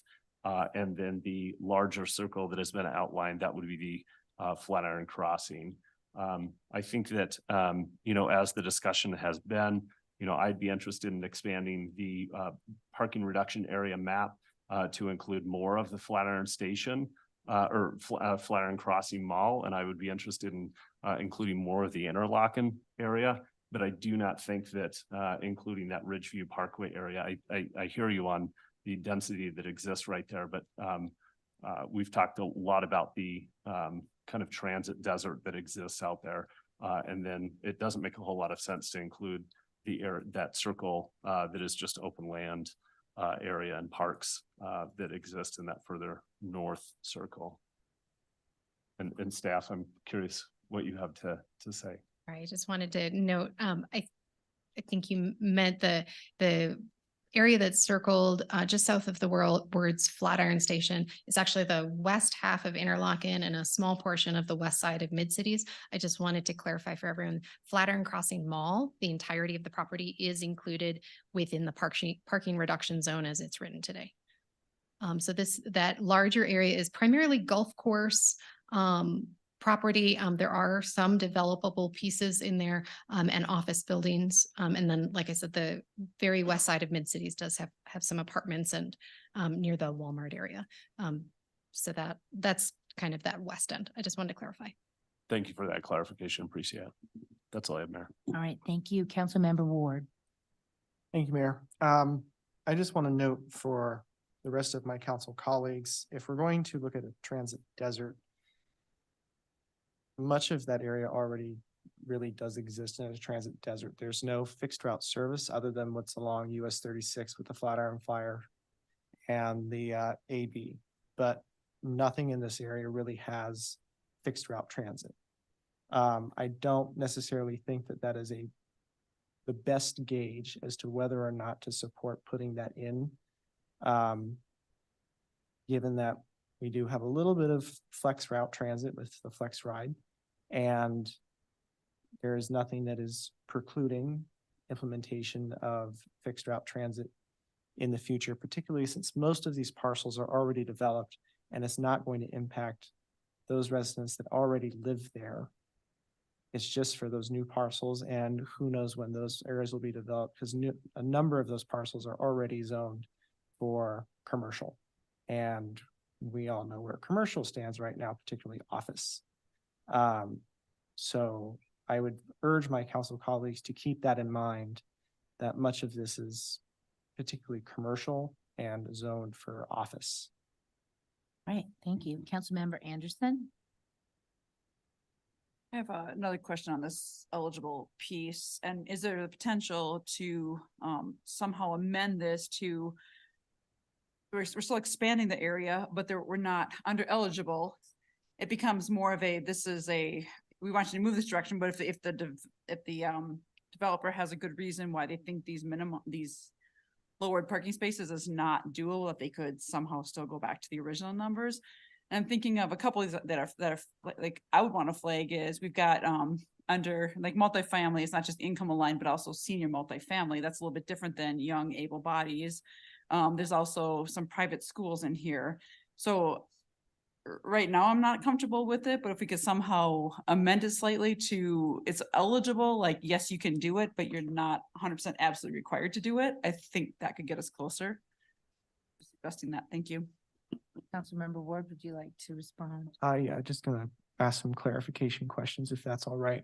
I know there are a few there's one private school in the Interlochen area that already exists, so it would not be subject to these particular parking reductions unless they were to build a new one, which probably not likely. And two, I'd like you to give some seniors a little more credit for being active. They are capable of riding bikes and walking and doing things. They're not helpless. But I would, I want to remind you, much of what's in this area is zoned commercial office is what it currently exists as, and not anything else for residential. If they were to do that, or if they were to want to change it, then they have to request a variance from us to get that zoning changed, and we can go through that process and look at what's best for that area. All right. Well, I have a question. I just thought of a question.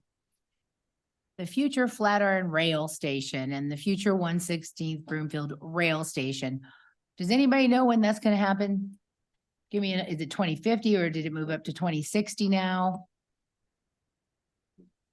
2050. I think that is entirely dependent on also what happens with Front Range Passenger Rail. So exactly, which it's all a crapshoot, right? So in the future, we shouldn't even put that, in my opinion, because there is no guarantee it's going to happen in any of our lifetimes. At least put a disclaimer going, maybe 2050, because it really is so far off. If you're following these conversations, it's not going to happen anytime soon. And so I think it's misleading to say that's being served, like it looks like it's going to be served by rail when if you're in touch with reality, it's not going to happen anytime soon. My other question is really a comment. And it really goes back to the weather in Colorado. That's to me is the biggest deterrent to, you know, not get stranded on a bike, not get stranded on a scooter or whatever, because it's very volatile here. It changes on a dime. And I didn't know it hailed in July when I first moved here, but it does. And so I think that's a consideration that you really have to take. I'm one of those timid people that don't want to get rained, snowed, or hailed on. So I'm probably not going to ride a bike very far. And I think that's a lot of people that are the same way, at least in my neighborhood. So I just wanted to make that comment. So we have an amendment and a second. And we did discussion. So let's vote on this expand parking reduction map for the Southwest area amendment. All in favor? Opposed? Will the clerk please call the roll? Cohen, No. Delgadillo, Yes. Hinkle, No. Leslie, No. Lim, No. Marsh Holston, Yes. Quinn, Yes. Schaff, No. Ward, Yes. Anderson. No. That motion fails 6-4. Councilmember Ward. Mayor, I have another amendment. Amendment number 4 is I move to amend the Broomfield parking reduction area map referencing ordinance 2217, Broomfield Municipal Code 1732-040B to create a new parking reduction area that surrounds US 287, 0.25 miles in all directions between Miramonte and Lowell. Parcels that would be subject to this are those that at least 50% fall within that boundary. All right, is there a second? Councilmember Marsh Holston. All right, is there any discussion? Councilmember Marsh Holston. Yes, I support this 100% also. A large portion of this is in my ward. And I believe the residents would support it. And one thing I would like to note is the vast majority of this area is already developed. So I don't think there's any existing open undeveloped land. There obviously would be redevelopment that would happen in some areas, but currently as stands, most of it's developed. So the short-term impact of this would be minimal. The long-term would be, again, going in the direction that we need to go to get away from a car-centric society. So I support it. Thank you. Thank you. Any other discussion? Councilmember Lim. Part that isn't in Councilmember Marsh Holston's ward is in my ward. The part that goes north and it does have single family housing, as Councilmember Marsh Holston pointed out. At least the area we were talking about before didn't have single family housing. It probably will undergo redevelopment. We've already looked at a proposal to redevelop something along there and rejected one of those redevelopment proposals. So this area that goes north on 287 will likely be subject to this ordinance, and there really hasn't been any stakeholder involvement to discuss this at all, and I will not be supporting this amendment. Thank you. Thank you. Any other discussion? Mayor Pro Tem. Thank you, Mayor. So this is one that, I think that there's a lot of possibilities, as Councilmember Lim stated, for redevelopment opportunities. This is one that there will be some movement on both in the north-south 287 corridor as well as the 120th corridor. So there's a lot of potential redevelopment happening in here. There is some vacant land along there as well, so there will be development opportunities. I think this is one that I would like to see. There be more pedestrian infrastructure. I know that we've done some CIP projects that have developed more pedestrian infrastructure along 120th, along 287. There is transit that exists along those two areas. my only hesitation in this is because this wasn't part of our conversations with our stakeholders. That would be my only hesitation not to support this. And I would ask the amendment maker to potentially ask staff to further study this area, because I do think that this is an area where we could expand the parking reduction map. Thank you. Councilmember Ward. Is that a friendly amendment, I'm guessing, Councilmember Shah? It's a friendly suggestion. I'm Well, it's happy to just make a friendly suggestion, amendment. Mm-hmm. I see. You want to make a friendly amendment?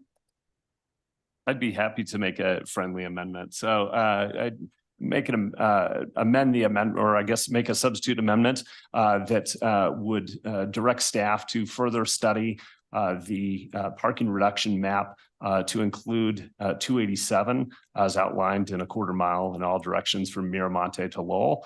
And to see if this falls into the kind of the classification that we have with the other parking reduction.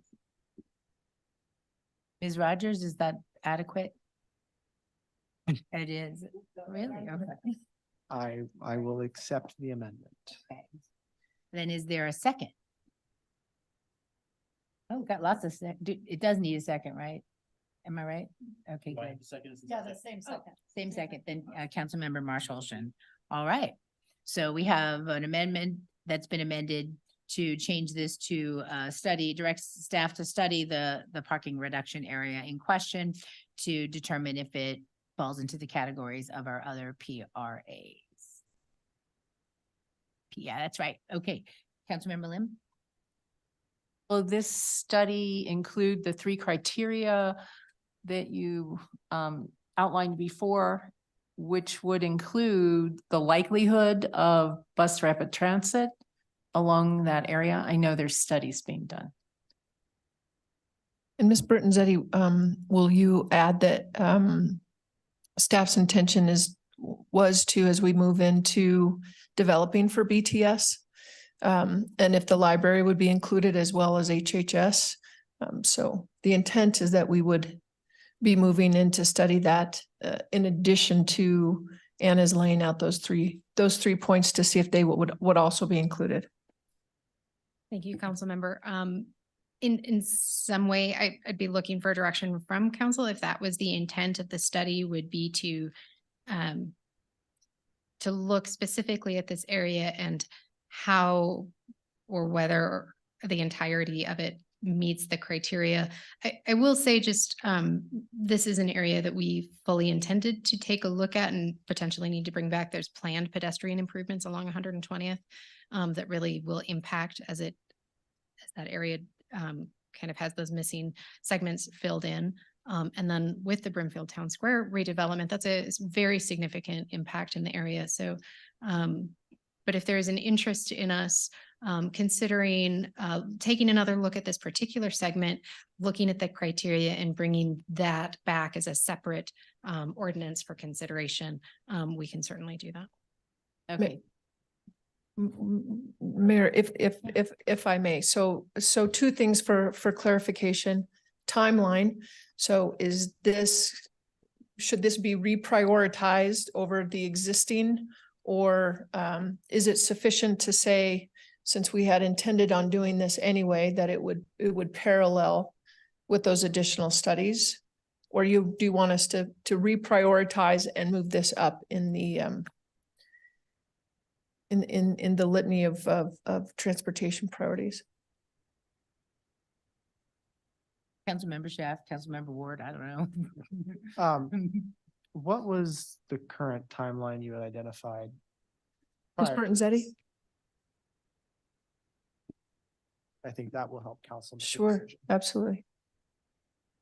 So generally, I think we would probably have looked at it as we look at most of our ordinances and see how effective they are a couple years down the road. That would have allowed the pedestrian improvements to be underway or completed for portions of it in 120th, and more development to have at least begun for the Brimfield Town Square, and then have brought it back, and hopefully we'd also know more about potential transit service along 120th more frequent. So we can bring that a little bit forward, probably into the late 2024. I'm thinking that would align with the improvements, to the pedestrian improvements, without needing to significantly change our prioritization. I would be fine with end of 2020, that timeline. Okay. Councilmember Henkel. Thank you. I think what's happening is we're starting to sort of piecemeal everything together. And I would really appreciate it if we could just trust staff to prioritize things. In looking at a study in this area, I believe that we're kind of going into the weeds and what staff really needs to be doing personally. If we're going to do a study in this area, who's not to say we couldn't do a study in another area in different wards? So I think there just needs to be some equity here. And I think we need to trust staff in their prioritization. Thank you. Thank you. Councilmember Leslie.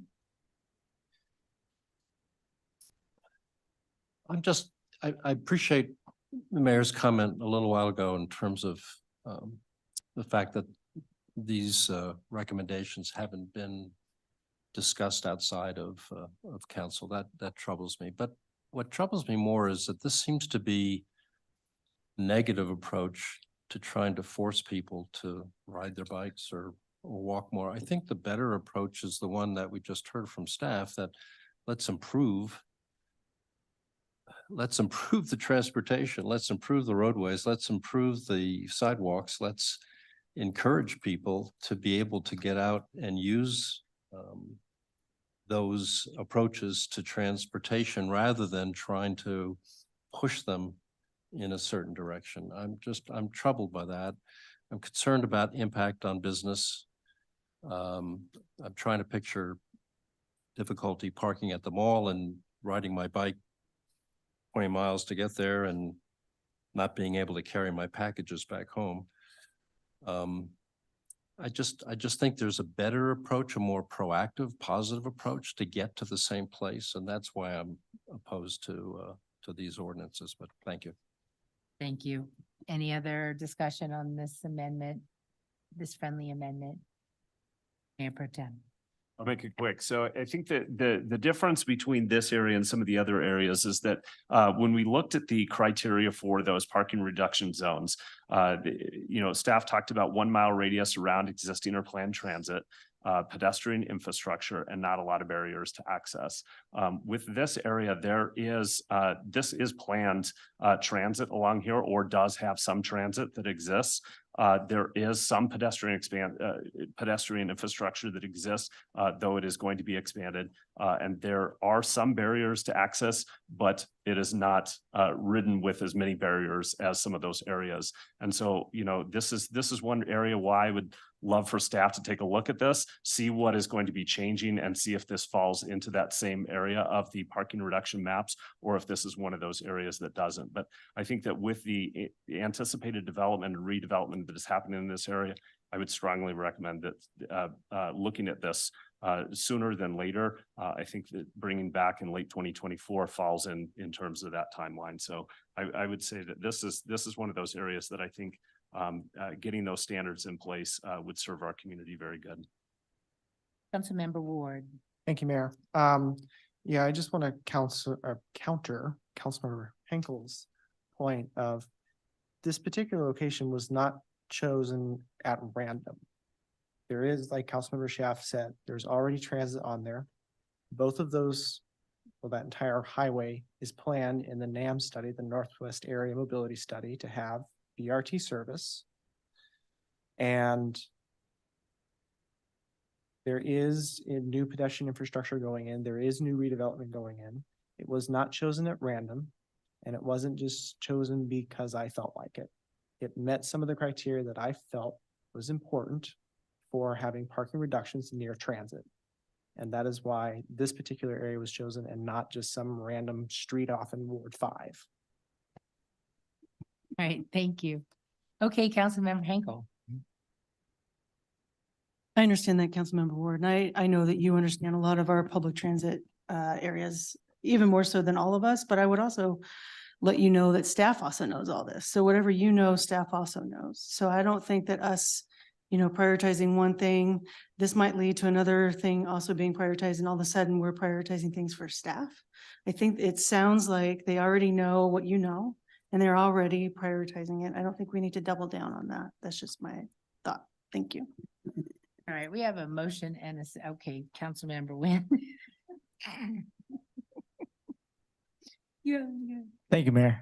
I'll make this quick. I'm supporting this friendly amendment to the amendment because one, this is going through Ward 1, and 2, this is this is going to be very important to make a statement with creating this reduction area for the eventuality of possibly having town square. I mean, town square is going to be very nearby that area, and we want to make sure that Broomfielders are going to be able to commute and get to that area through bicycles, and it's going to be very important to have that organized and done.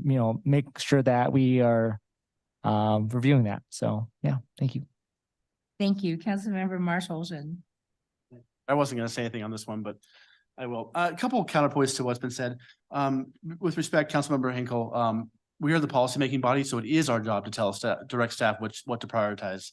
And then on something Councilmember Leslie said, I understand what his point is. I don't see that as this is using a stick against the things. My issue is that I'm not trying to make people do things, but these are developments that are going to be there for 30, 40 plus years. And I think it's important to, with the limited amount of undeveloped land we have left, that we make the changes that we need for the future. I understand the chicken and egg. I understand it's the cart horse, but I do think it's important to make the changes now because this land, we can't make the changes again for 40 years. And then we're stuck with giant parking lots that are underutilized and not used. So that's my point.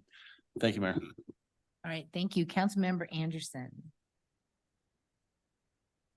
I'm not sure exactly what we were going to study and what we're adding to the study, but I just want to add this piece in there as we're looking at this area includes the Broomfield Town Square, which is moving forward. It is a done deal. And we have a lot of people that are several miles away. I just want to make sure that if we're reducing parking, that we're providing the adequate means for residents on the far extremes, the northeast and the southwest of Broomfield, to be able to ensure that they can also utilize our town square. Is that included in the study? And I just want to make sure that's in there, and then I'm good with it. Well, Ms. Bertzetti. So council members, as I understand the direction, no, it is not a part of it. The request of staff, as I'm understanding it, but please let me know if I'm getting it wrong, was really to focus in on this particular area and to revisit it with the lens of the 3 criteria that we had utilized prior, but taking into consideration when we're approaching year end, what progress has been made with the pedestrian improvements, what, if any, more knowledge we may have about transit service in the area, and revisiting it focused in on that particular area. All right. Does that help? Yeah. Councilmember Lim. Will staff do any stakeholder engagement during the study, or will the stakeholder engagement, will the public comment only come forward if when the results of the study comes forward? The way I kind of winging it here a little bit. But the way I'm seeing it kind of take shape in my head is that we would see those pedestrian improvements over the course of the year. We do this study, and I do like to have the engagement before we bring something forward to city council. So this would have to be considered through a separate ordinance amendment because the map would be updated. It's referenced in the code. So there would, of course, be a public hearing on the consideration and a first reading. But in addition to that, we would do engagement on the front end. I don't know exactly what that would look like, but probably a Broomfield Voice page at a minimum and a public engagement opportunity in person with staff. That's great. I'll tell Ward 3 to look when that's on the Broomfield Voice page. Thank you. Thank you. Any other discussion before we vote on the friendly? All right. All in favor? Any opposed? Will the clerk please call the roll? Delgadillo, Yes. Hinkle, No. Leslie, No. Lamb, Yes. Marsh Holshin, Yes. Wynn, Yes. Schaff, Yes. Ward, Yes. No. Anderson, Cohen. Yes. That passes 7-3. All right, moving on. Councilmember Ward. Thank you, Mayor. Parking, amendment number 5 is really just a kind of a cleanup amendment, to ensure that all parking reduction areas are treated equally in terms of what parcels are in and what parcels are out.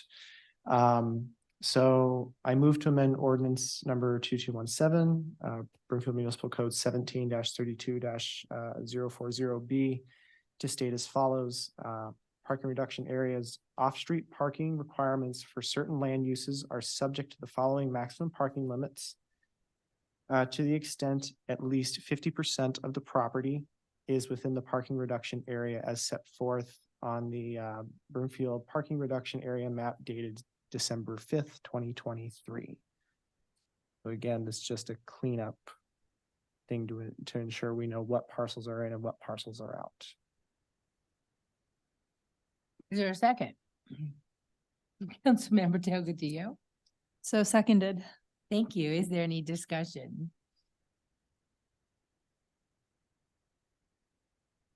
Okay, well, why do we need this? Because if we needed the cleanup, wouldn't staff recommend it? Do we need this? So we're winging it on all of these. Okay. We It's just got them on do the we need to 30th. Do this. So I'm going to defer to Ms. Rogers. Generally, cleanup is when hopefully we're cleaning up as we go, so that we, just by the mere fact that it's cleanup means that something needs to occur that isn't already occurring. Ms. Burton-Zetti, while City County Attorney Rogers reviews that, you want to weigh in a little bit on that? I would like to weigh in and Please. actually just ask for a clarification. So Councilmember Ward, when you read your amendment and described it as a cleanup, you did not include the deletion of C. So I wanted to know whether that was intentional or also part of the proposal, because C, the deletion of C without the prior amendments that had been adopted, I didn't know if, I just wanted to clarify. Originally, I didn't say the deletion of C because I didn't realize I had to, but yes, what is on the page is what is supposed to be, is the amendment. But I think Ms. Rogers might have some I have a insight. clarification and then maybe we can do the motion again. So the way it's currently written, and Ms. Burton-Zetti, please correct me if I'm wrong. The chart says eligible, non-eligible, and if you're eligible, your requirement is reduced. The parking maximums are set to the minimums off-street parking requirements, and parking minimums are reduced by 20%. This Councilmember Ward's amendment sets forth a chart, which is his Amendment 6, which has the actual numbers. It's not eligible and non-eligible based on the master chart. It's specific numbers. And then also the deletion of C. Does that make sense? Yeah, Okay. so 5 and 6 are really together. Yes, kind of. Well, They if are. 5 passes, then you definitely need to go to 6 to set those numbers. Okay. It's sort of like 1 and 2. If Right. 5 fails, there's no need for council to do 6. Okay, I got it. I appreciate the clarification. This was a lot for my little head. It was a lot when me and Ms. Rogers discussed this. Just keeping it real. Okay. So we have this amendment and a second. Any discussion? Sorry, I didn't mean to hijack it and go first, but I really had to understand it. Now I do. Any discussion on this, y'all?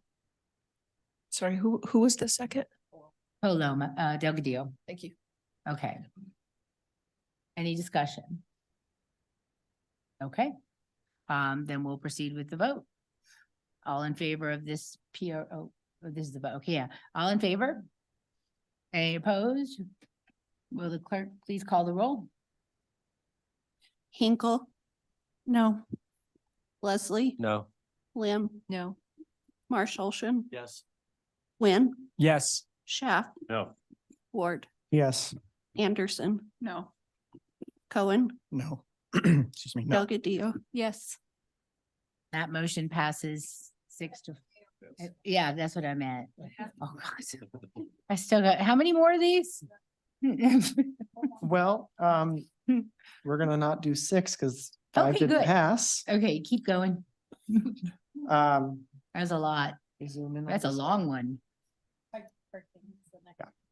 So amendment number 7 Okay. is I move to amend ordinance number 2217, Broomfield Municipal Code 17-32-130E, location and design of bike facilities as followed. I will not belabor this with reading the entire page.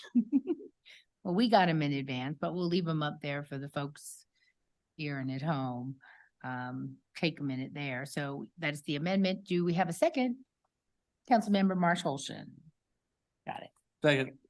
All right. Is there any discussion on the bike parking design requirements? Councilmember Lim. Well, I'd like to ask staff for clarity on, why did staff not include this specificity in the first place? Is this, if staff was not including this in order to allow flexibility, was that the understanding in any stakeholder discussions that there would be flexibility? Thank you for the opportunity to address that.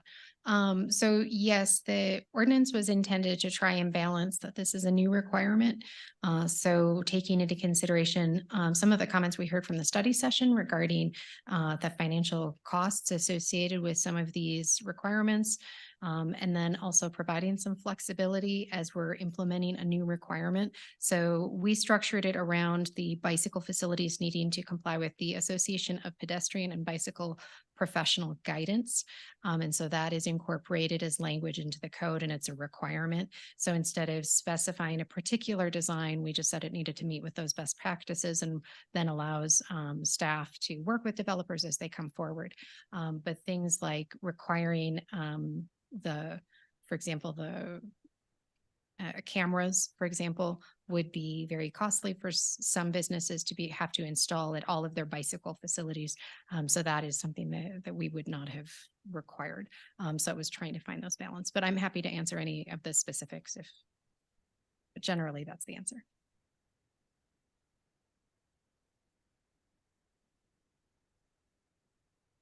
What kind of, do you have any, am I allowed to ask a question of the amendment Yes. proponent?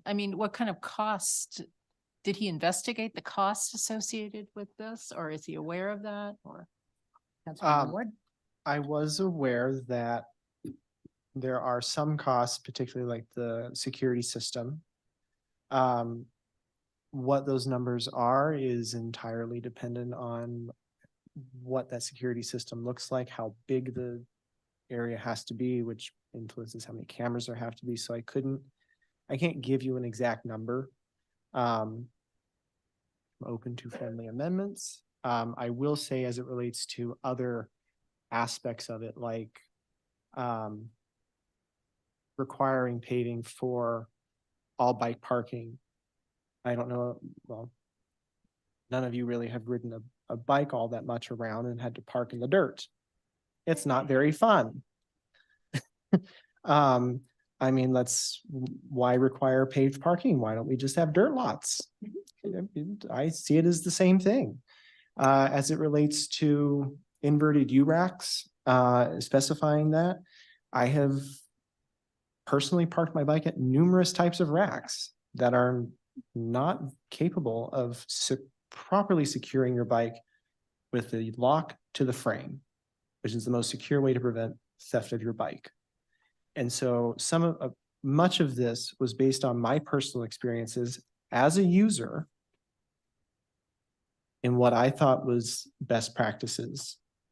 and not allowing quite that same flexibility in making those mistakes. That last one, I had number 10.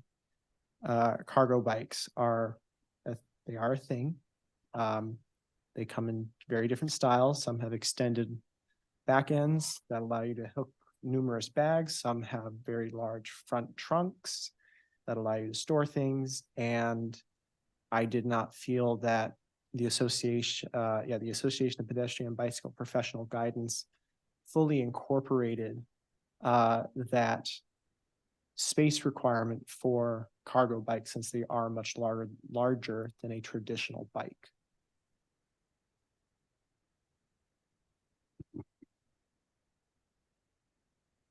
I guess my comment would be, the security cameras installation seems obvious to be possibly the most cost intensive. So I don't know if the amendment provider would be willing to consider taking that out. That would be my comment. Thank you. Councilmember Ward, do you want to respond? I would be open to making it optional, saying they have the option to provide it. So if it's easier for legal to just strike it, that's fine. Or if there's other legal language we can use that maybe just says highly recommends or something like that. Passive language. Councilmember Ward, we can change it to may, and we can change it to something that's really passive. I would like to check with staff, because sometimes having mandates like you shall, and then having in that same section a discretionary option isn't always the easiest thing to communicate with some of our developers. So if you're willing to go to something that's discretionary, I think, and not to speak for Ms. Bertanzetti, but probably the preference would be to strike it. Then So we let's don't just have the do that. mix of mandates and discretionary. Then we'll just do that to make it easier. Okay, and you had your hand up. Did you want to speak further or just wanted to answer? Okay. Okay. Councilmember Delgadillo. Thank you, Mayor. I'd like to say that this is the incentive side, right? This is the making it easier for folks to ride their bikes. And I have seared in my memory the time Councilmember Ward came over when I lived in an apartment, and he had to take his bike into my apartment because there was no bike parking and there was no clarification on it. So it is kind of a struggle there. And then final point I want to make is that every single time Councilmember Ward or I or anyone else rides our bike someplace, that's one extra parking spot for someone who actually needs it. So even if you're not necessarily the one riding a bike, it does free up spaces for those of you who, I don't want to get stuck in the cold, which is totally fair. Or folks who have a lot of kids to transport, it leaves spaces for you all. I think this encourages folks who have the ability to bike to actually make that decision. Thank you. Thank you. Now, so since we did kind of have the friendly amendment, should we do that formally while I'm doing discussion, or go back to it after discussion? If we can just get confirmation from Councilmember Ward, Marshallson, who did the second, that he's agrees with that friendly. I actually have a question about it before I agree to it. You're next. I know I was next, so that's what. Okay, So, let's get through these questions, then we'll formalize the friendly. well, I can ask the question since I was next anyway. Yeah. we will. What's the liability for a business owner if they have or do not have cameras from theft? Do they have liability if they don't have cameras? Just speaking very much off the cuff, it's really dependent on the facts, but I don't think the lack of cameras alone means that they're automatically liable. There's no strict liability just because they don't have cameras. However, I think certain businesses, depending on the history of the area, what they knew about as far as crime and what could happen in their areas, maybe it's reasonable for a customer to expect certain security measures like cameras. And is it different for short-term versus long-term bike parking? Again, speaking off the cuff, if I was arguing for somebody harmed and that a security camera might have helped, I think the fact that it's long-term might help, but again, there's no strict liability just because you don't have cameras. My only question is, should we make it distinguish between long-term and short-term, require cameras for long-term versus short-term? Is that something that, just a thought? I'm okay with the amendment. I'll support the amendment even though I'm not okay with it, I guess is the way I will say it. I think cameras are important. I think people need to be secure with their property, so. But I will I will second the friendly amendment. Other than that, as my other comments, I support this amendment. Thank you. The member Cohen. Thank you, Mayor. I would note if anybody watches British Mysteries, there's CCTV everywhere in Britain because they actually have a commissioner of surveillance cameras and most of them are owned by the government, but not the case here. I was going to mention that I did think the inverse may be happening with this amendment may be intended to incentivize bicycle parking, but I think would have a real disincentive. Not only, as we've already mentioned, the cost of surveillance cameras, which is extensive, having been involved in that, but also number 9, requiring adequately sheltered from sun and inclement weather. I can only imagine the cost of that or cameras on any school, which would have a substantial amount of bike parking that they would then have to cover from rain and snow. So I think I'm fear that this is having the opposite impact that it's intended to have. I understand the desire to encourage more bicycle parking, but I think we have to incentivize it away since we don't fund it publicly mostly, but requiring private owners to do that, to find some other way to encourage that. I would also ask, be more comfortable supporting this if this had been vetted through stakeholders like the Broomfield Bikes Group or others like them, because I feel like we're basing this on the wish list of a couple users, but not the users as a whole and all the experiences. So I'd really like to see this come back with a more focus on how to encourage more businesses to install bike parking, or at least eliminate some of the extras that make it financially not feasible. Thank you. Councilmember Henkel. It's getting late and past our break time. I do appreciate when Councilmember Cohen mentioned the Broomfield Bikes group. I know they're actually listening tonight. We did have someone just tell me now that he's an avid biker. He does not like the inverted U-Racks because it doesn't seem to provide enough space for other bikes. So I would like to, perhaps we could add this to a third reading and get more public input. So I'm not against particular, one types of racks, but maybe we can get more public input into this and try to figure out what types of racks would work best. But also we need to think about, like we said earlier with cost, density of the bike parking and what that actually means. So if we're going to require a specific rack, I'm a little hesitant to do that for all spaces, but that's just based on public input. And I feel like we need more public input on this. Thank you. Thank you, Mayor Pro Tem. Thank you, Mayor. Thank you, Mayor. So, I was fine with what the original ordinance stated, which was long-term bicycle parking areas are recommended, but not required to have security cameras. I think that is fine. I don't think that short-term bicycle parking areas should be required to have a security camera on them. The short-term bicycle parking area, I think was fine without the addition of the red for there of 5. When looking at the 5.5, this was an area that wasn't in the original ordinance. I do think that it's a little prescriptive. I do think that at least my reading of the original ordinance, that the long-term bicycle parking was more of a locker or locked enclosure or supervised area within a building. So I do think that kind of inverted U-rack or 2-tier racks is different than what that long-term bike parking is. So I'm not quite sure about that one. Number 6, this one's definitely interesting because I think that there's a lot of school bicycle parking racks that are sitting in grass, sitting in mud. So, that is definitely one of those areas where I totally agree with you. Nothing bugs me more than parking my bike in mud, and not a great area. Kind of going back to 5, and Mr. Kraus is in the area and he mentioned his bicycle parking that's there at IPI.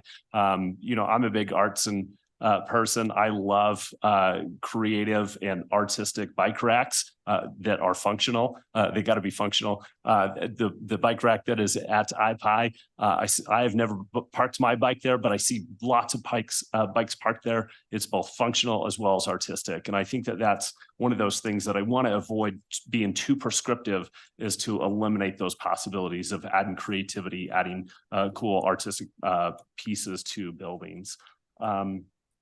And so number 7, I guess I would be fine with those. I guess I would need more information, but on reading it, I think I'm okay with that. And then number 9, I think that goes to, there's too many costs associated with that. I think, again, this is short-term bicycle parking as opposed to long-term bicycle parking. And then number 10, I hear you, Councilmember Ward, on this, that there's got to be more space for those cargo bikes. Those are definitely being more used more and more. Bigger bikes, electric bikes, those definitely need more room than your traditional bike. So I would agree with you in trying to find out what that percentage looks like and how that is built within this ordinance. So I appreciate you bringing that point up. Thank you. Any other discussion on this? Anderson? Okay, so following up with, I agree with much of what Councilmember Shaft just said. I just have a question on number 10. If you're going in this direction of the cargo bikes, this is kind of like, you want those spots not utilized. I'm assuming that you don't want regular bikes parking in them. So I think you need signage with those saying that they're use the other spots first or something, kind of like we do in some other areas. Otherwise, it might not work out quite as you're intending, but I just want to share one thing I've been hearing a lot from my constituents is every time we add something in, the cost of the development goes up. It does not help with affordable housing.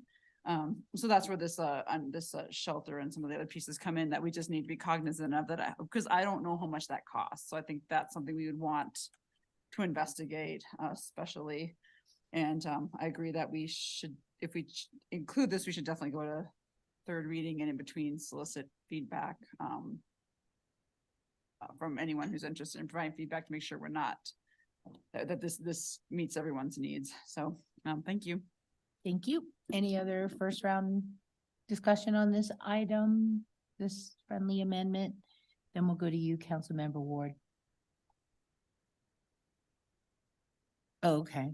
So let's get clarification on Councilmember Lim's friendly amendment to take out the security camera requirement, right? And that's Councilmember Marshall-Olson.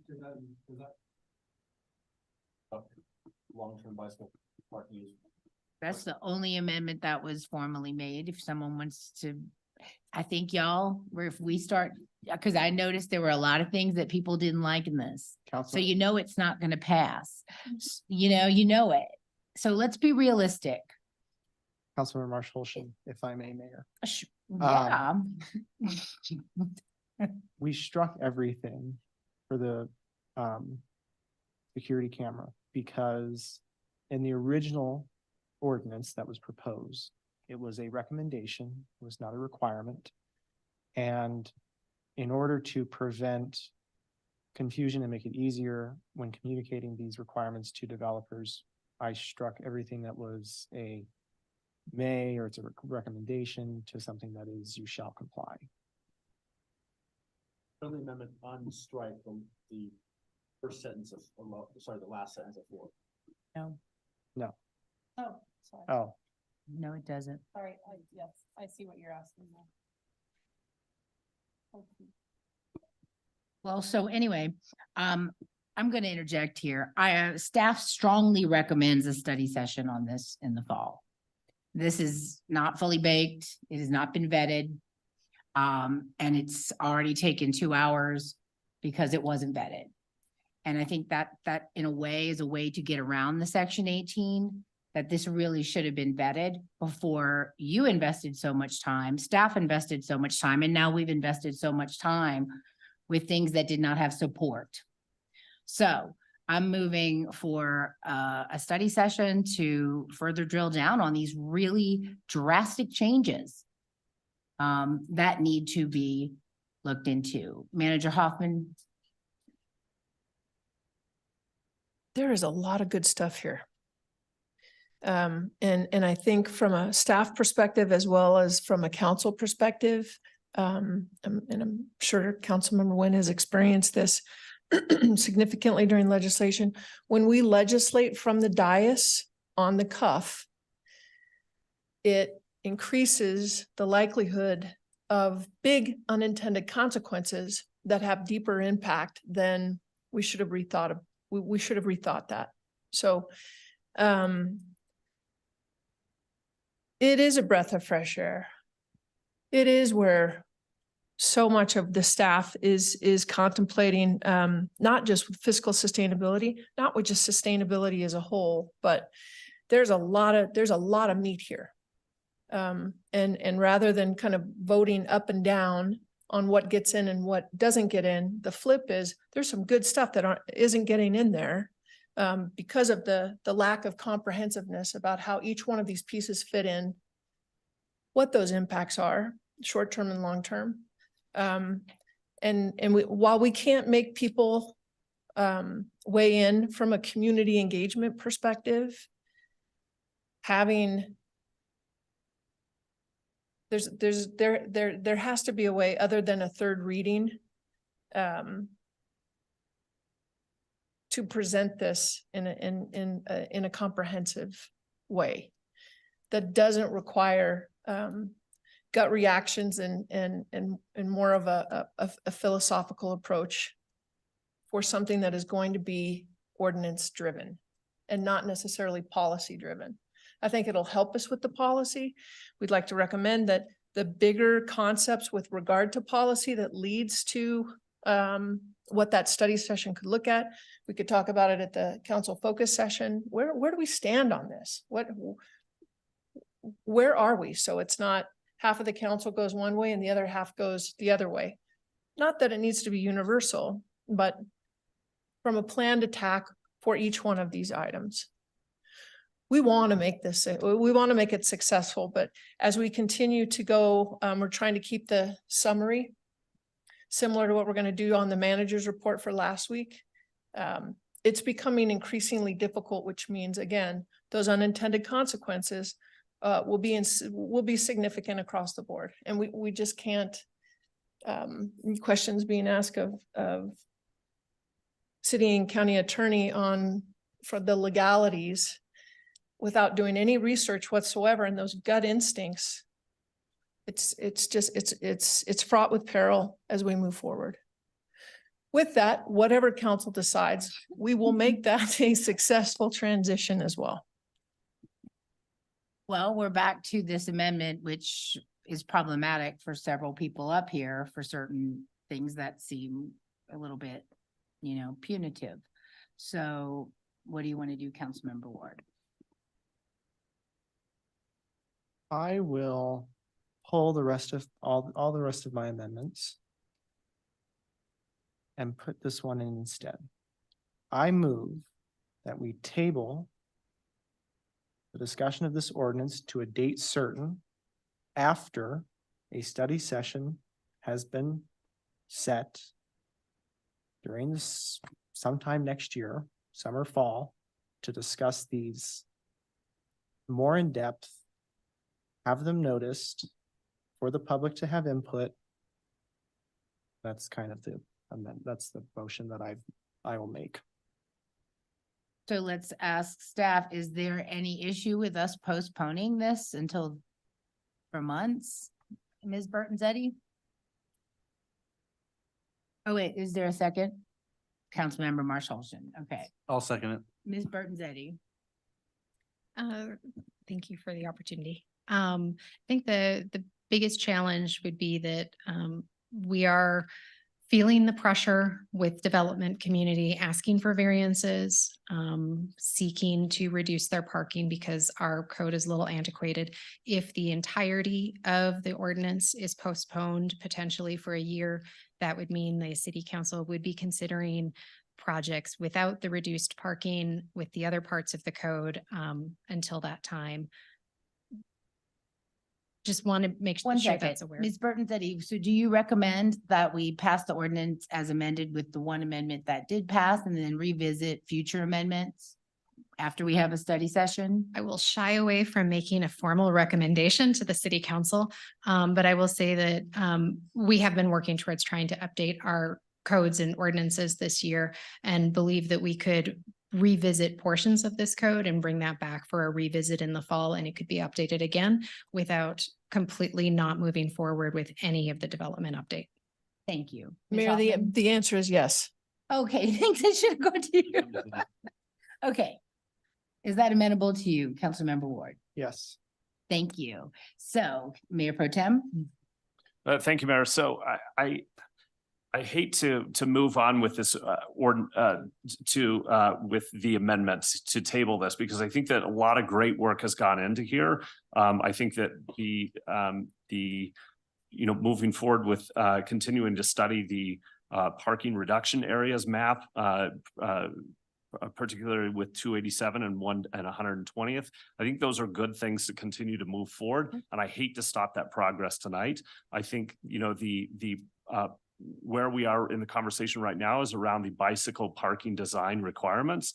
And I would hate to not move forward with the rest of the ordinance when what is holding us up is around the bicycle parking design requirements, because I do believe that a lot of these conversations come within the development review and the development proposals. And a lot of these things are discussed and designed at that point. I do think that this probably falls in the similar timeline as in the parking reduction area maps, in that there's been some good conversation up here on the dais about this. I think that, the suggestion from Councilmember Henkel to further engage Broomfield Bikes in this conversation, I think is good. But this is also one of those, I think that we can get a lot more information as the year goes along. And I hope that we do get some more specifics on this to make this better. It's better for our bicycle users as well as better for our development community as well. So I would hate to short the conversation tonight, and I would encourage us to continue with the discussion and continue with the ordinance and hopefully approving the ordinance tonight. So you want to go through the other four amendments I'm fine with that. that are really convoluted and haven't been vetted? I'm fine with that. I don't want to table the ordinance though tonight. We're not tabling the ordinance. We're going to vote on the amended ordinance and discuss the whole draconian change to bike parking and minimums to a later date. Study session where it should be, not on the dais. Right. I don't think I didn't understand that, the substitute motion. I heard that we were tabling the ordinance. No, I just got clarification from Ms. Burton Zeddy and Ms. Hoffman that we're not going to hold up the ordinance because our development community needs certainty. So we're going to pass the ordinance as amended with the one amendment, you're friendly, and then we'll revisit the rest of the bike stuff and the ADA parking in a future study session. Is that okay? Okay. Mayor, I Yes. believe we have a motion on the floor, though, to table the ordinance, and that's been seconded. So that's what Mayor Pro Tem Schaaf was speaking to. Good on you. Unless you need to withdraw that. I did, when the mayor asked if I would agree to that, I did I just say want to make that clear. yes. Okay. And I did see out of the corner of my eye, Councilman Marsh Holshin raise his hand, I think in the attempt to agree with that motion. I will second yeah. Understood. So that is the new motion that's on the table. Can we clarify? I thought the motion was to withdraw the amendment, but direct the future study of this topic. That was part of it, yes. So all of the amendments 7 onward, Word on any more amendment. so He 7 withdrew his vote. on are pulled. Okay, the vote The is new whether to, amendment is to pass what we've already discussed, the ordinance as amended with what Councilmember Marsh, not Council, Mayor Pro Tem, I'm not going to get over that for a while. I apologize. What Mayor Pro Tem Schaff friendly amended was number 4 that we amended. And we set a date for a future study session to discuss the rest of these amendments. Is that? so is a that yes clear? vote does all that. Yes. Just vote yes. Well, no, it's not all that is the rest of the amendments we're not going to consider. We have the Right. ordinance that is on the table, 2217 that staff has presented, plus the one amendment. As you know, so we're approving what staff presented, not the amendments, except for the study on 287. Is that okay? What else? That one amendment did not modify the language. So your vote on 2217 tonight will be on the language as presented by staff and already published, because the one amendment that was approved is not a language change. So it's not 2217 as amended? It wouldn't be 2217 as amended. Okay, even better. All right, is everybody on board? Okay.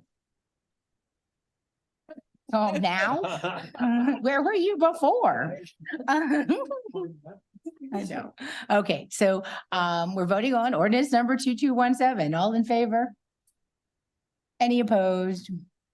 That passes unanimously. Thank you all so much.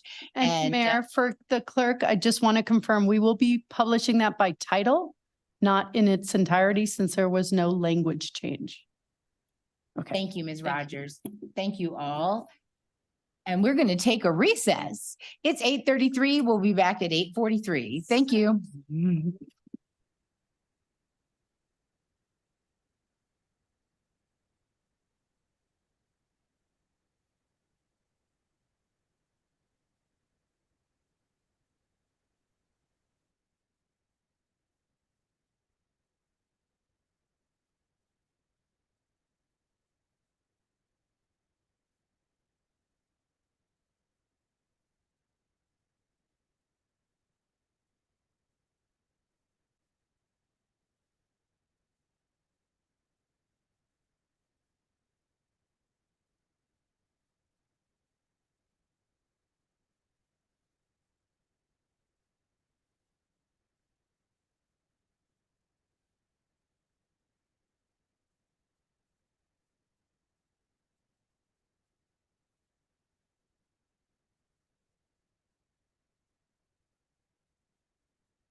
Brimfield only, next, one more slide. Brimfield currently only has one zoning district that's specifically geared towards property that is owned by Brimfield, and that is the Open Lands and Public Facilities District. It used to be called the Open Space District, but the uses that were established with that open space district did not align with what we use for the term open space.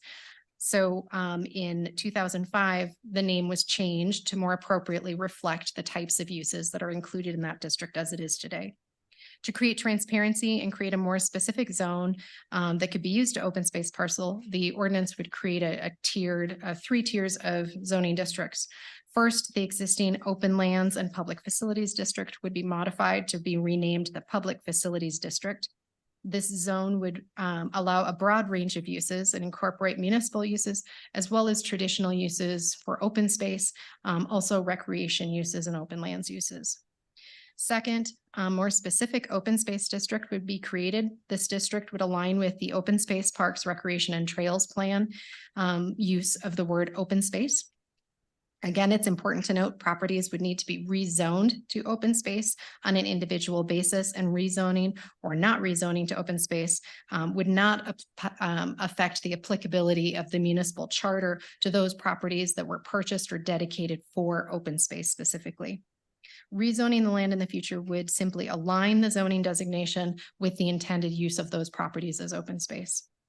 And finally, a district would be proposed or is proposed that could be utilized when properties are specifically targeted for recreation type uses, parks or open lands. Since Brimfield owns a number of large parcels, there could be instances where a single parcel owned by Brimfield has multiple zone districts. Next slide, please. So this slide overviews, and I know it's hard to see here, but we also have the staff memorandum that goes into much more detail. This slide summarizes the Public Facilities District. Again, this is the broadest zone. So it incorporates uses that are allowed in both of the next 2 districts, as well as allowing other municipal uses such as government offices, libraries, wastewater facilities, and cemeteries, for example. There would not be a minimum size requirement for properties to be rezoned to this district. Maximum height would be about 3 stories or no greater than 50 feet. And if Brimfield was in a situation where we wanted to consider a higher height, there is a process in the code, a use by special review that could be utilized in order to consider on a case-by-case basis reasons that a higher building could be requested and considered. This district could be utilized on a property that is not purchased, for example, for a particular purpose or something that was purchased and is intended for multiple uses. Next slide, please. The Open Space District was crafted with input from the Open Space Department and the Open Space Advisory Committee. Changes have been made since the study session, including clarifying that rooftop solar would be allowable and otherwise permitted uses within this district, such as, for example, a picnic pavilion. And grazing would be limited just to either goats or horses, as cattle and sheep were removed from the ordinance at the direction of the Open Space Advisory Committee. The maximum height in this district is capped at only 20 feet, and there would be an exception for culturally significant or historic structures that would be allowed to be 2 stories and 35 feet in height. Next slide, please. Finally, the 3rd district is crafted specifically to target recreation type uses. So these are traditionally parks or open lands. They have things like playgrounds, community gardens, could be a recreation center. So the maximum height in this district is higher, more similar to the public facilities at 50 feet and 3 stories, which would allow for a building the scale of the Durda Recreation Center. Next slide, please. If approved, the properties currently zoned Open Lands Public Facilities would be automatically retitled to Public Facilities District. The uses are largely similar between what is already in the code and what is in the Public Facilities District amendment. So it's not anticipated to have a significant impact on the allowable uses for those properties that are highlighted on the screen. Brimfield may seek to rezone all or a portion of some of these properties, but that would be handled again through a separate process. Brimfield owns over 840 properties. So a lot of these are PUD plan with no plan. They could have agricultural zoning or other designations. If these new zone districts are created through the ordinance this evening, staff would be bringing forward rezonings for individual properties one by one. And we would have neighborhood meetings prior to bringing forward those rezoning.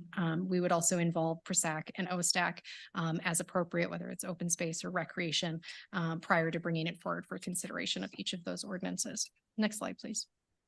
I'm not going to go through this in detail, but just wanted to mention we have been to the Open Space Advisory Committee twice, as well as PRSAC, to have discussions about the ordinance and have their input, and it is incorporated into the ordinance that is presented this evening.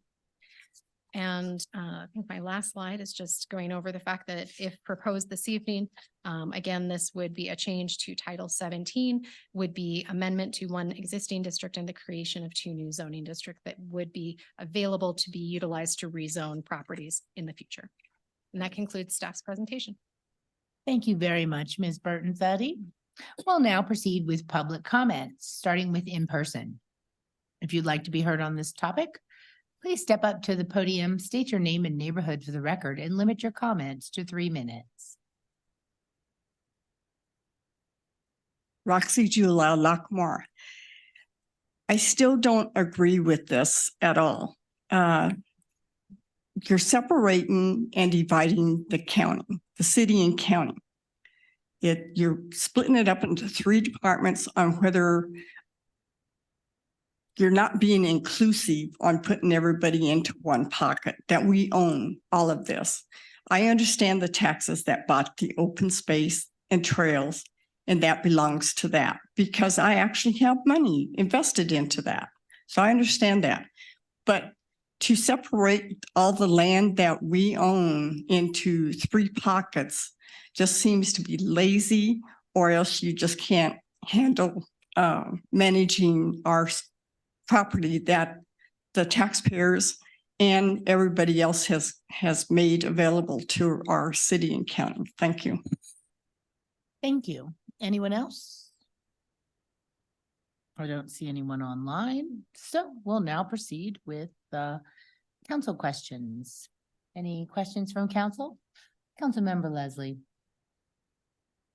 Ms. Burnside, you mentioned that you had met with the open space committee, I guess. Is that the right? Just if you could just relay their, you said you've incorporated their feedback, but if you could be a little bit more explicit about what that is. Okay.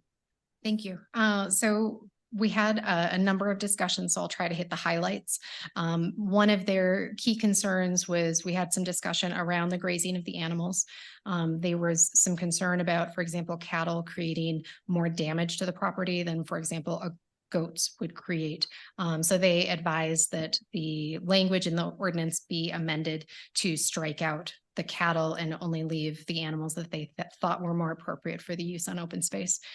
We also had quite a bit of discussion on solar arrays and how to incorporate them based on the study session.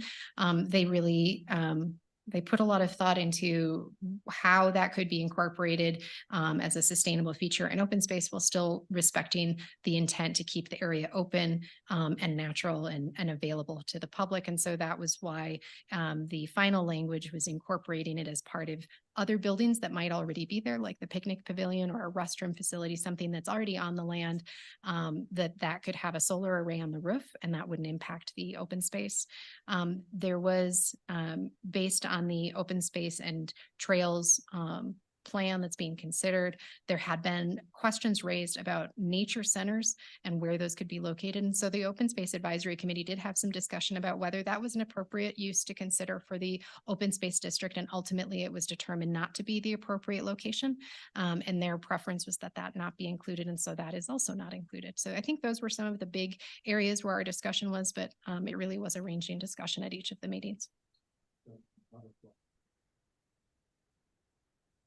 Yes, that's a great example where it could be in a recreation zoned property. It could be in a public facilities district zone property, but it would not be in this case on a property that was rezoned to open space. So, and that is a difference between, we could have open space properties that are purchased or dedicated with open space that retain other zoning. But if it was rezoned to open space, then it would not be an appropriate use for that area. And would you say that the committee supports this proposal then? Yes, they were in support. Good. Thank you very much. Thank you. Any other council member questions? Councilmember Lim. My understanding was that there were different parcels of Broomfield property that were already treated in different ways, and this is clarifying that. Is that correct? If I'm understanding the question, so in terms of open space, there definitely is, for example, there is the charter and the rules around the use of property that was dedicated or purchased with open space dedicated for open space specifically, or purchased specifically for open space. And the intent is that by establishing an open space district, it aligns the zoning for the property with the rules around how it can be utilized by the charter.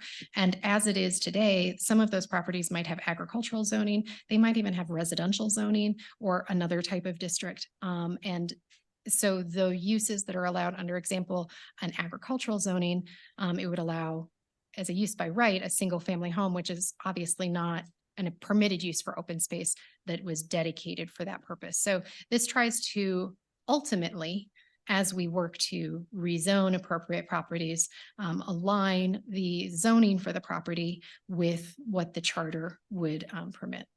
If that gets to your question. Thank you. Yes. Thank you. Any other questions? Councilmember Nguyen? I just have a quick question. Basically in the subclauses, F and G on 117 permitted use by right. It says it's adding amphitheaters and public art installations. What public art installations are being considered? Out of curiosity. Thank you. At this time, there isn't a specific art installation being permitted, but understanding the importance of public art, of the creative industries in Brimfield, it was incorporated to allow for that to happen in the district in the future. Thank you. No further questions. Thank you, Councilmember. Any other questions? Yeah, my question was similar, which you answered. These designations have always existed, but they were worded confusingly. So people were mistaking the open lands for open space. And that's kind of where this all arrived, right? Yes, our hope is that in creating these open space districts, especially our residents are able to reference our zoning documents and very clearly identify those properties ultimately that are rezoned to open space and see that it's protected as open space. Perfect. Thank you, Ms. Bertonzetti. There being no further questions, the public hearing is closed. Next is council's consideration of proposed ordinance number 2220 on second and final reading. Will the clerk please read proposed ordinance number 2220 by title? Ordinance number 2220, amending section 17-07 OLPF Open Lands and Public Facilities District within the Broomfield Municipal Code and adopting section 17-07.1 Open Space District and section 17-07.2 Parks, Recreation, and Open Lands District. Thank you. Is there a motion, Councilmember Henkel? That sounded like a lot of ordinances just now, and I'm reading this one sentence that just says, just talks about ordinance number 2220. Am I just saying that piece of? Well, there's section, no, you just say so moved is Oh, I fine. think You so. read it. That's what I was getting confused. So Okay. moved. Then Councilmember Leslie, second. I second the motion. Thank you very much. Is there any discussion? Mayor Pro Tem Schaaf. Thank you, Mayor. I do have a significant number of amendments. Just kidding. No, I appreciate the code cleanup with this ordinance.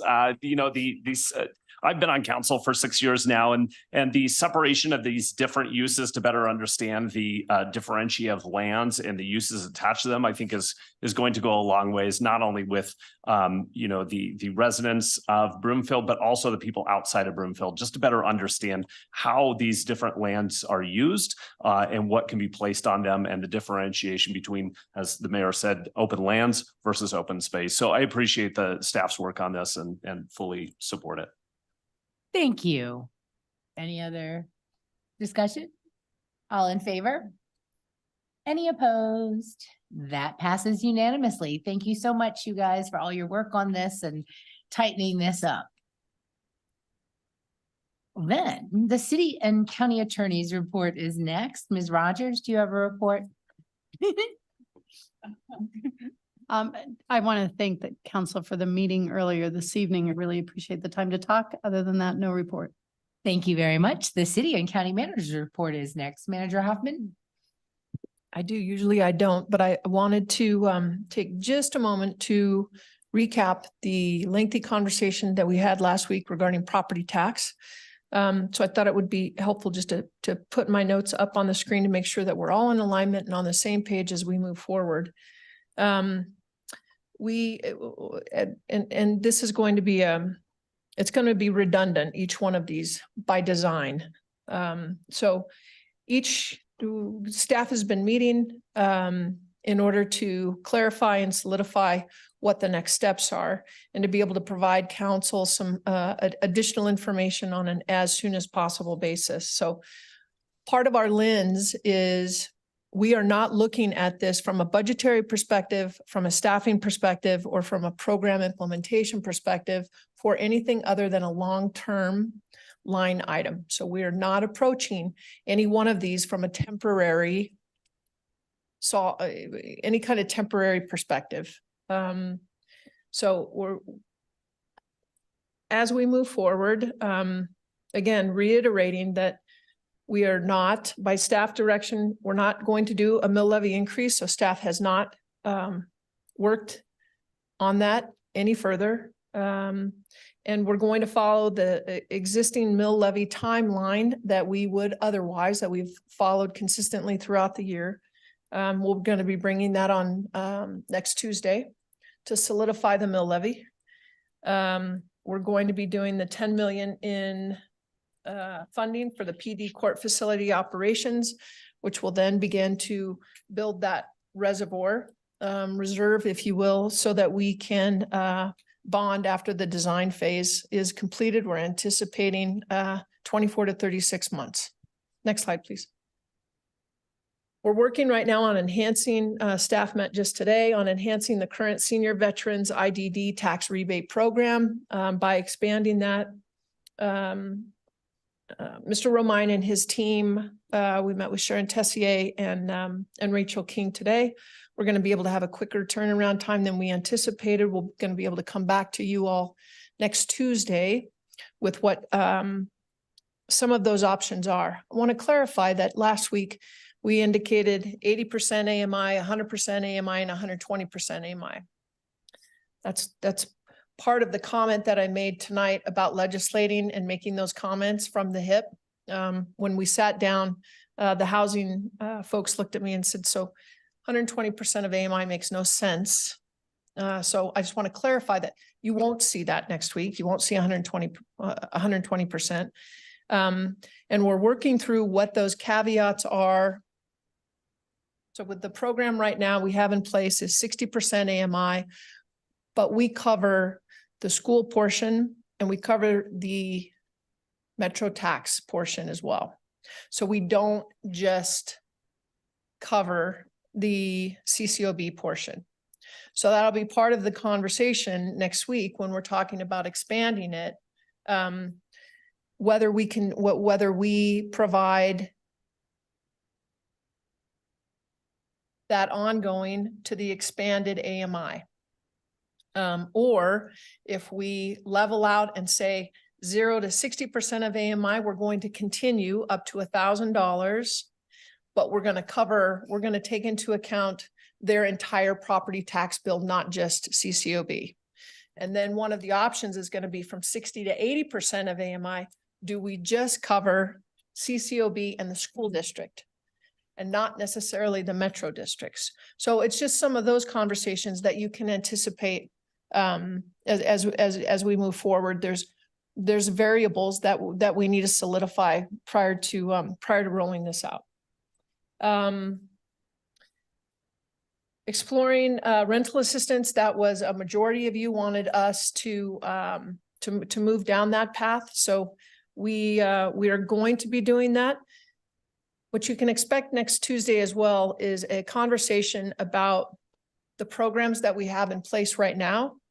Ms. Tessier is going to talk about the state expansion for rental assistance, specifically for TBRA. So not the rental assistance that was agreed to in the special session. This is a separate caveat. It's important for the community and for council to realize all of the other mechanisms that are in place for assistance, to what level. Again, the state support is temporary. So that expansion to the temporary rental assistance is the TBRA program, specifically designed for seniors. That's we'll go through what's permanent, what's temporary. And again, it confirms council's direction that we don't want to provide support and then have that bottom drop out when the state support goes away. It needs to be consistent and resilient and kind of built into what that budget looks like.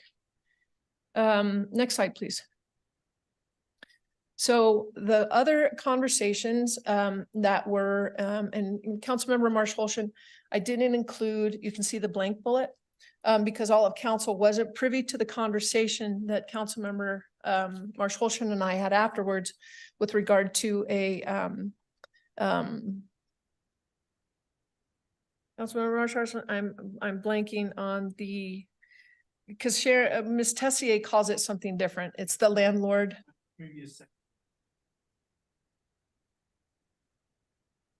Rental registration. Rental registration. Thank you. So as we're moving forward, I'll be meeting with the mayor and mayor pro tem to solidify what that focus session date location is before we come back. We'll be doing that during our upcoming one-on-one before we clarify those dates, but we're already building that topic list. And then we'll go through and we'll make the decisions on, is this a study session topic or is this a focus session topic? The one focus session topic that we have is one that Councilmember Hinkle introduced, which was the tax rebate kind of across the board. And you know what else we need to add? Yeah. Council rules. We need to revisit the council rules of procedure. Okay. Okay. We have new people. We have about four items on there. This is just specific to Tuesday's conversation. I was talking about focus session. Yes, yep, Okay. yeah. Abby is adding that as we speak. Thanks, Abby. Ms. Yelman, deputy.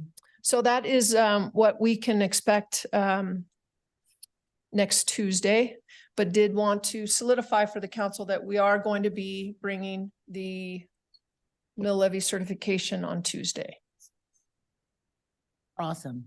Thank you. You're very For the welcome. clarification and the follow-up. You bet. Thanks very much. Sure, Councilmember Lim. Back on the expansion of the senior veterans IDD tax rebate program. Yes. So I don't know if I missed this in what you said. So is the maximum amount still going to be $1,000 as we expand the AMI?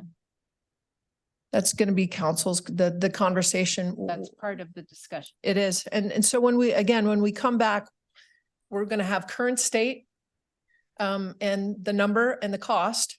And then each one of those variables will be added in to be able to say not only the AMI, but the estimated number that we anticipate based on the current number, based on the estimated cost. And of course, the estimated cost is going to also have a variable, several variables, one of which is, what does that cap look like? Okay. And will we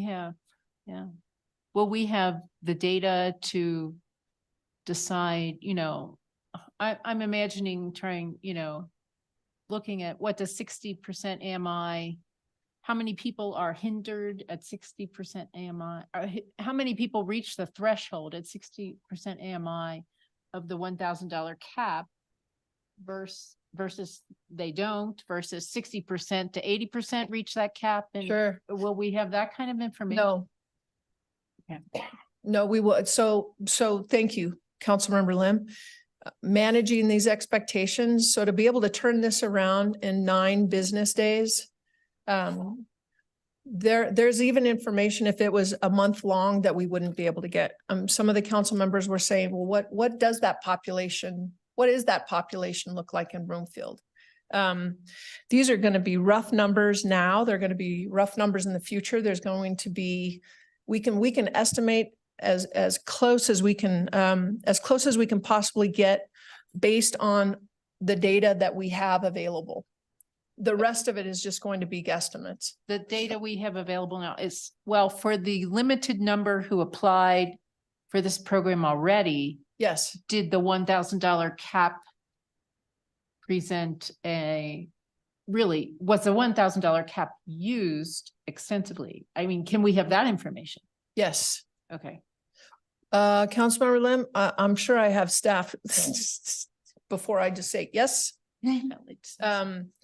We'll bring, Ms. Tesse will bring as much information that we can possibly bring. Okay. Okay. Thank you. Yep. Thanks. Oh, sorry. Anybody else have any questions? Councilmember Anderson, sorry. Thank you. And can I just get clarification? So we have all these programs. This was kind of like a one-off. The property tax is really high this year. We're gonna these I thought they were temporary programs. They're no longer temporary. But we have an amazing member of our mayor, becoming part of the state board that's going to like finally bring property tax relief.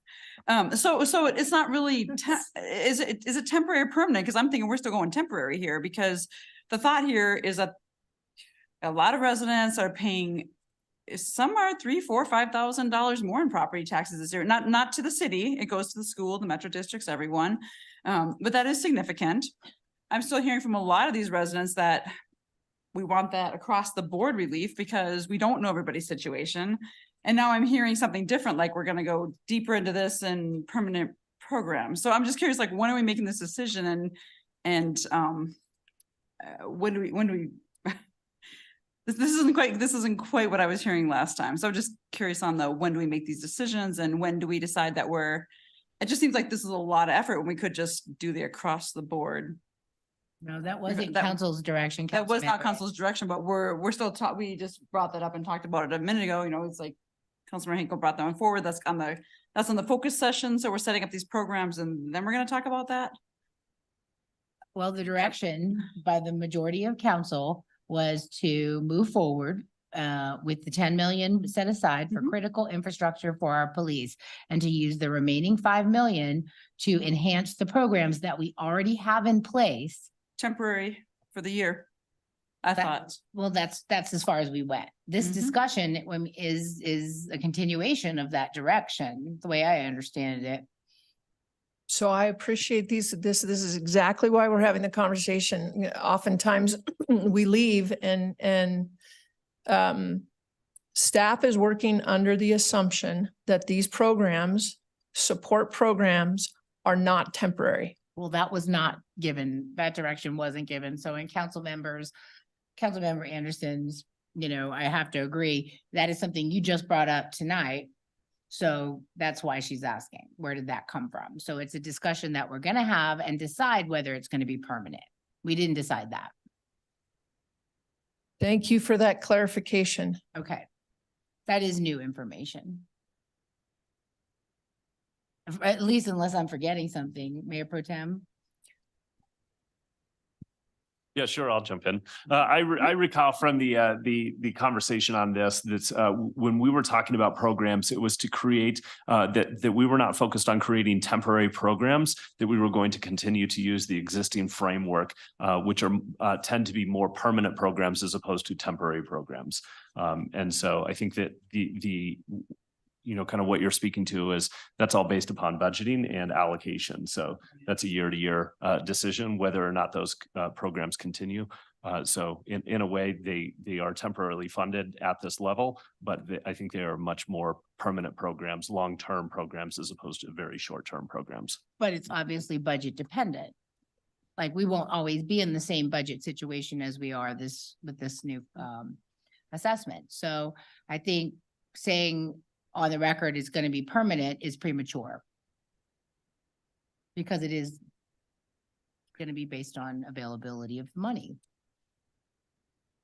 Yes, and so that is, so again, that's why I appreciate these conversations. So any program we have is based on annual allocation.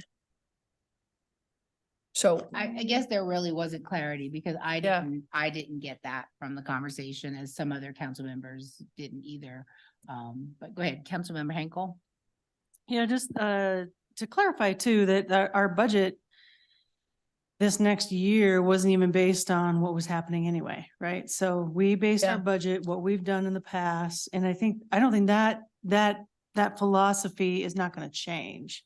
So I know that we allocated, 10 million because we could count on that. And I believe we discussed that for 3 years. I was wondering if that was going to end or if you needed the 3 years for the bond. Is that correct? that 10 years will come off of that will forever be between the bond amount combined with the operations is 9.5 million. Okay. In perpetuity. So every year is what you're saying. Every year after the building is built. Okay. We still have the bond because you have to buy, it's just like buying a house. Right. We're going to live in it for 30 years, but we're going to have to pay that bond amount. So the first 3 years, Councilmember Hinkle, is in order to establish an amount of a savings account, if you will, so that when we go to the bonding agents, we can say, here's the revenue stream. Here's a proven track record of 3 years of what you can expect. So it gives us that we're a good risk in order for them to extend that bond. Yeah, so you're showing like good credit, basically. Exactly. Okay. Yeah, and and we also passed. That's late at night. Right, we didn't say like we're the only ones in the council who said we're not going to take on any more debt than what we need, like financial streams, right, to know where our funding is coming from. What would we call that again? My brain is blanking. The debt policy, yes. We're the only ones. So that's where I think we kind of lean against. Any program can be, as temporary or not, as we've seen with even the air quality monitoring, right? There was no assurity there. But we're not going to go over, and go back on what our debt policy has, been passed on. So I think the surety here is that we can be sure that we can have a plan and have those streams of dollars. But I'm not saying that, we can't always say everything's going to be permanent anyway on any part of our budget. Am I correct? Well, there's the critical mandated stuff that has to be permanent. Bonds, so obligations, right? Obligations and mandates. Those two are, yes, those two come off of the top. Right. Yeah. I mean, just like you said with a mortgage or whatnot. Yes. And if you can prove those streams of money, I can understand that. Thank you. All right. Anyone else? No, we're good. Thank you for the opportunity to clarify. Appreciate that. Look forward to the discussion next week. Good. Thank you. Thank you, Manager Hoffman. And finally, the meeting of the Broomfield Urban Renewal Authority is called to order to consider agenda item 15A. I'll ask the clerk to call the roll for the Broomfield Urban Renewal Authority. Anderson. Here. Cohen. Here. Delgadillo. Here. Hinkle. Here. Leslie. Here. Lamb. Here. Marshallson. Here. Wynn. Present. Shack. Here. Ward. Here. Law Evans. Mitchell. All right, well, a quorum's present. Tonight for the authority's consideration is proposed resolution number 2023-160-UR, which would direct the Borough Executive Director to solicit a contractor for the demolition of the event center and related tasks. The authority has a copy of the agenda memorandum, which I'll ask our staff to summarize. Thank you, Mayor. So speaking of debt, part of the, second slide, please. Joining me tonight is Mr. Romine, Miss Ritchie, and Carl Front.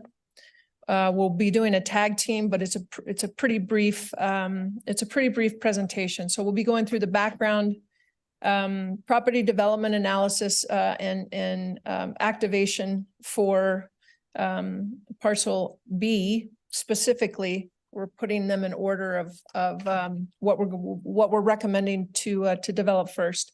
Financial summary of where we are, where we're going, and to Councilmember Hinkle's point, exhausting that debt before not just that debt, but overall before we assume more, so that we continue to have capacity.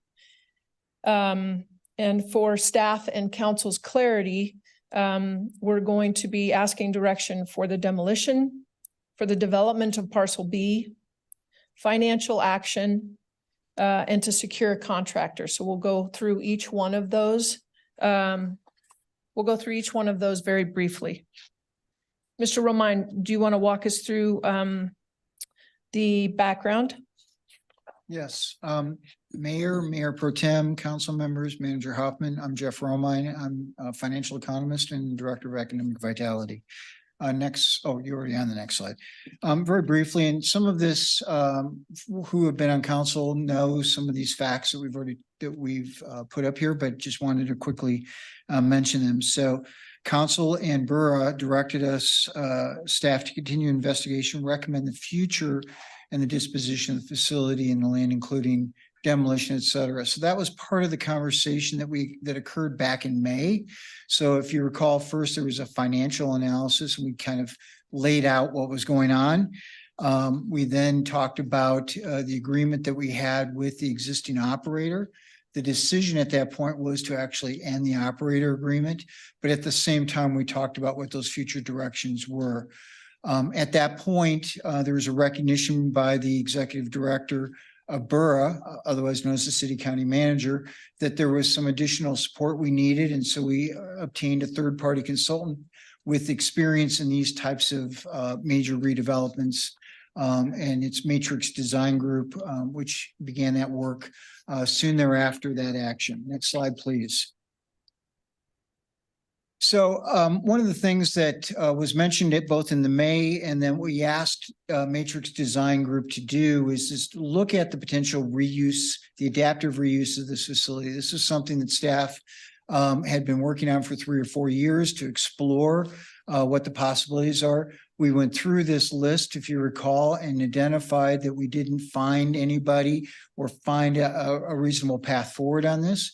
We then independently asked Matrix Design Group to do the same thing. It wasn't necessarily intended to replicate any of the work, but to ensure that the work was appropriately done and that the conclusions matched up with what they knew from their market experience around in this metro area as well as other sites around the country. They came to that same conclusion. And so therefore we continue to move forward with the project and do not feel that from a physical standpoint, nor from a use standpoint, there's an adaptive reuse. Next slide, please. This lays out what they did as far as the physical side. And I know many of you have been in the building, both independently over the years or during the last 6 months as we've gone through and hosted a couple of tours.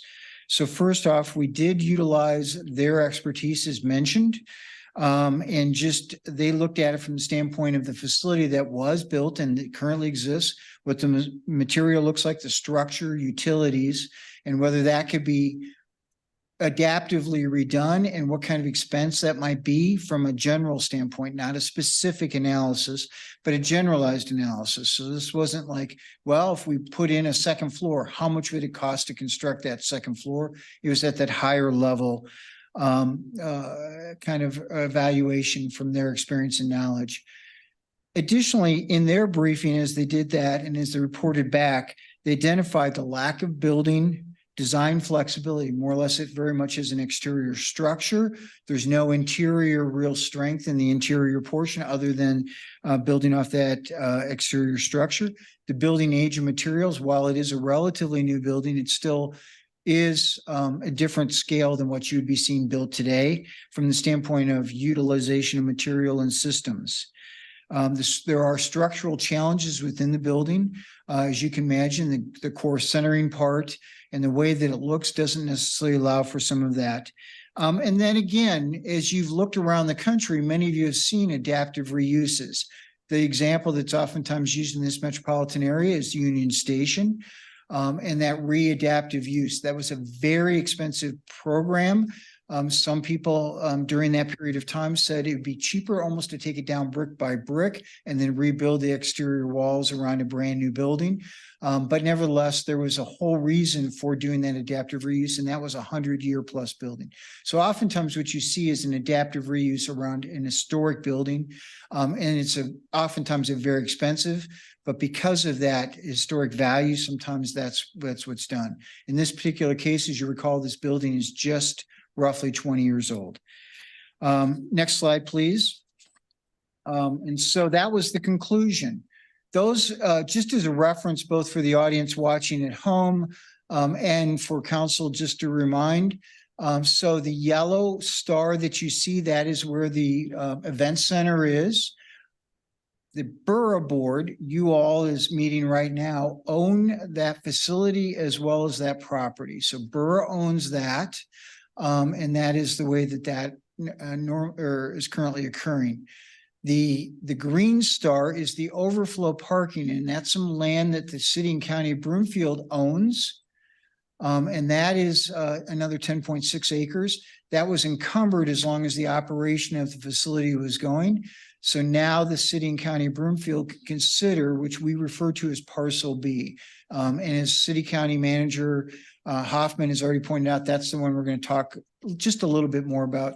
And then finally, just because it's relative and important, the Arista Metro District owns the parking garage just to the northwest of the event center, and they operate that. The event center is in the Metropolitan District and therefore is a participating or would be a participating property within the Met District. And so therefore there would be assumed access into that parking garage because it is part of that district. Next slide, please.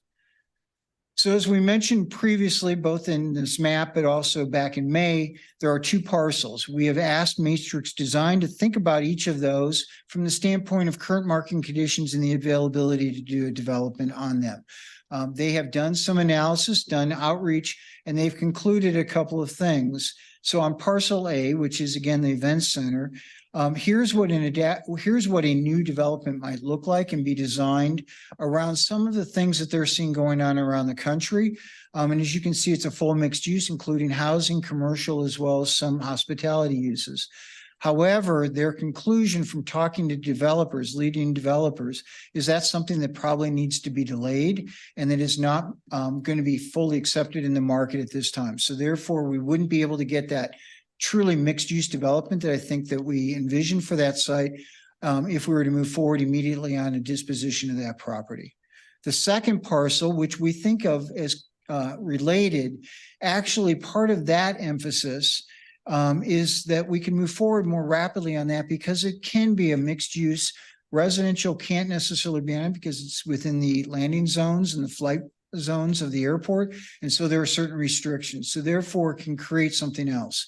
The key here though, and one of the key principles that we've talked about with Matrix Design, and as we've been thinking about that, is some of the feedback we got from council. And that is this development of either or both of these sites should be energizing both Broomfield and specifically the Arista community.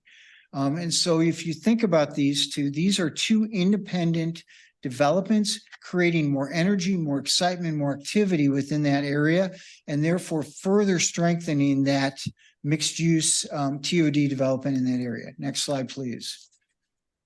So as we took a deeper dive into parcel B, and these are viable scenarios based upon what the land could hold, working with our planning department, and thinking about what is possible, Matrix Design has come up with these two scenarios.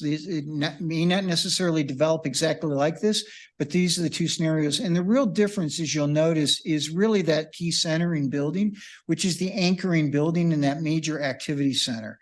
In one of them, it's a flex light innovation center that would include office as well as others. The building is relatively the same size on either of those two examples. On the other side, what they have discovered is there is an appetite and an interest for an active recreation use. So this would bring a private sector recreation type of activity into this site, which would generate a lot of additional interest for retail and hospitality. So that becomes your anchor and also your driver for additional activity. And that would help support the sales tax outcomes and things like that.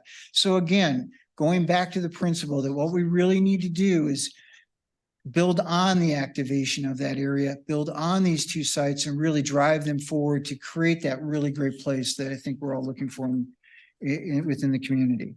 At this point, I'm going to turn the presentation over to my colleague, Brenda Ritchie, the CFO, and she's going to quickly run through a couple of slides about the financial outcomes. Thank you, or financial obligations. Thank you, Mr. Roman, and good evening again. Really quickly, just to recap what we've seen over the years and most recently in the budget, BURRA related event center debt and the original issuance back in 2005 was a variable bond for roughly 59.8 million. We still owe principal wise around 31 million with interest. We're approximating about 45 million, leaving us with where we anticipate all said and done around 135 million in terms of our actual payment for the event center.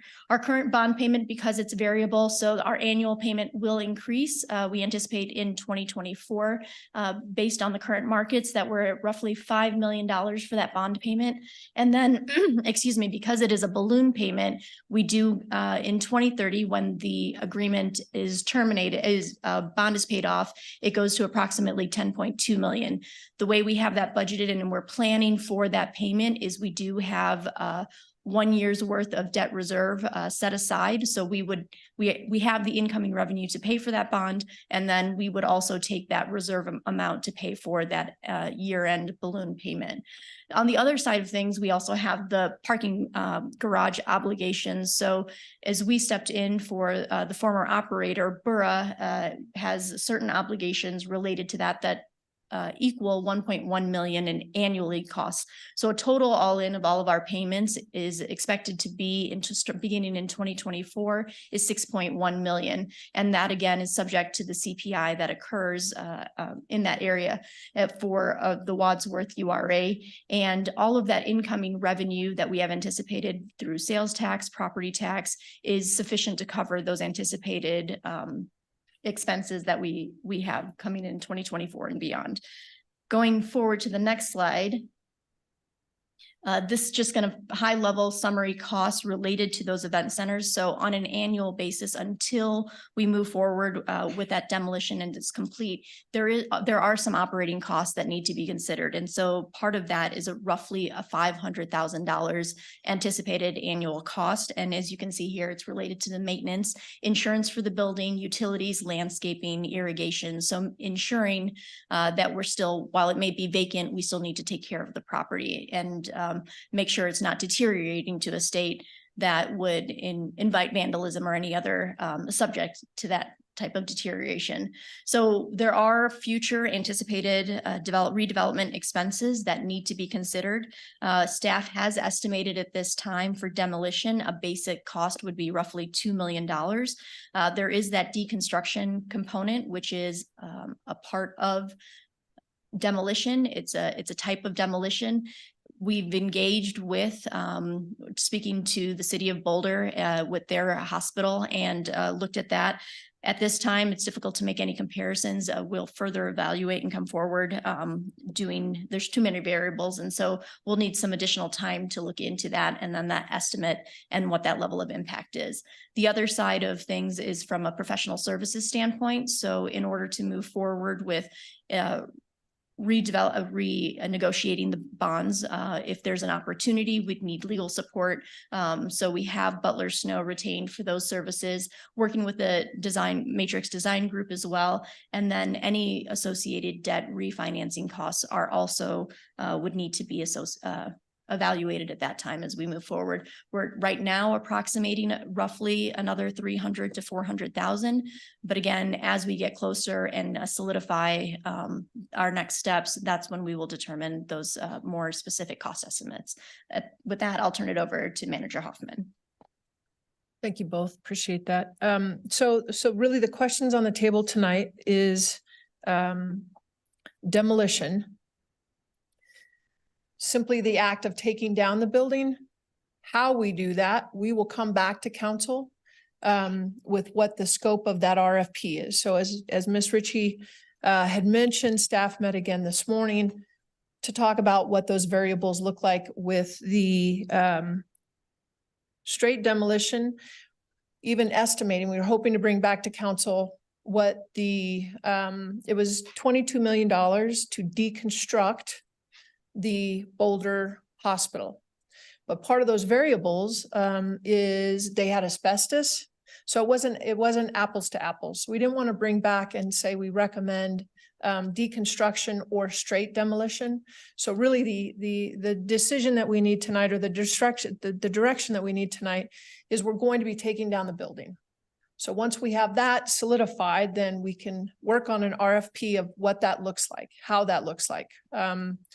We know that when you deconstruct a building rather than demolish it, it extends almost twofold the time that it takes in order to make that happen. So part of the conversation will be when we come back to council, not just cost from a resource perspective, but impact to the existing residents, overall costs. And we want to make sure that when we're talking about what that ratio looks like. So my question today was, how can we figure out per pound how that relates to impacting of the greenhouse gases or the zero waste or the waste stream policy? So there's a lot to continue to be considered, and we didn't want to bring anything tonight that is going to be a variable. The second piece that we would like direction on, again, from we want to take down the building on parcel A, but activate quickly parcel B. So creating that energy, not waiting, and certainly not having what we don't want, and the mayor and I have had this conversation many times, is a repeat performance of the Safeway building. So in order to curtail that, activating B, particularly because we're looking at a recreational type effort, we think would be a good fit for that Arista area. So we'd like to be able to move forward with a solicitation for an RFP, RFI, in order to start that process happening.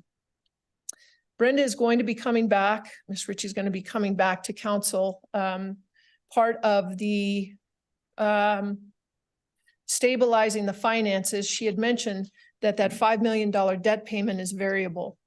So the contract that we have in place right now, it can go up and it can go down, and it makes it's difficult for us to really be able to budget that, because it never goes down, right? It only goes up.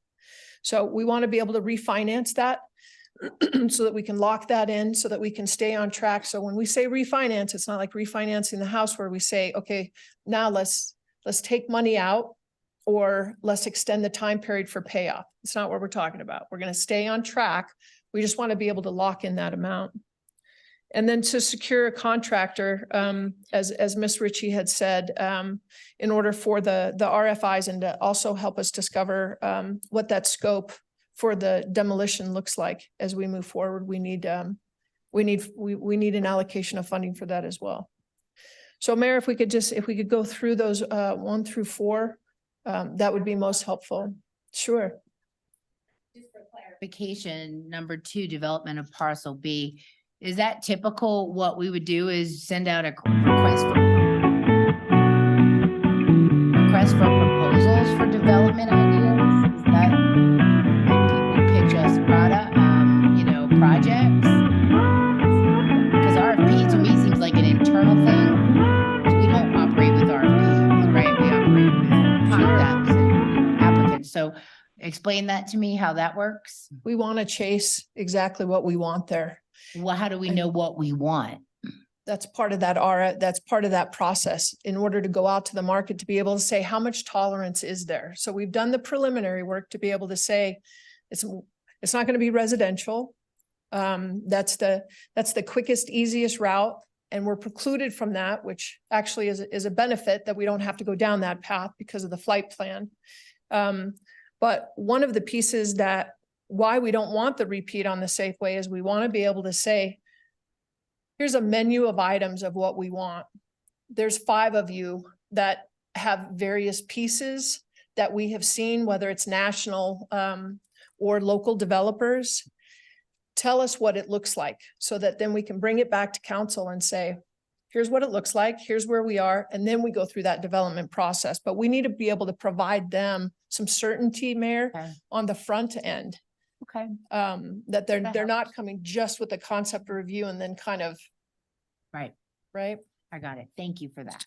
Absolutely. We will now proceed with public comments, starting with in person. If anyone would like to be heard, please state your name and neighborhood for the record and limit your comments to 3 minutes. Hello, Council. My name is Peter Kraus and I'm from Eagle Trace North. And back in August, or well, I guess it was May of 2004, when council was considering this project, I was vehemently opposed to it. I had written letters to the editor and I had spoken from the dais, and the project went forward. And I'm very sad that you guys are having to face making this decision because we spent that money and $135 million later. And what are we going to have to show for it? Nothing.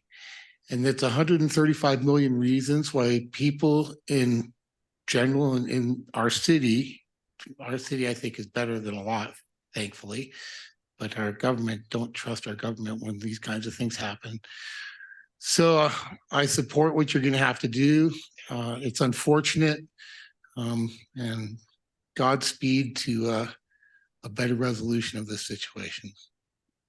Thank you. Thank you.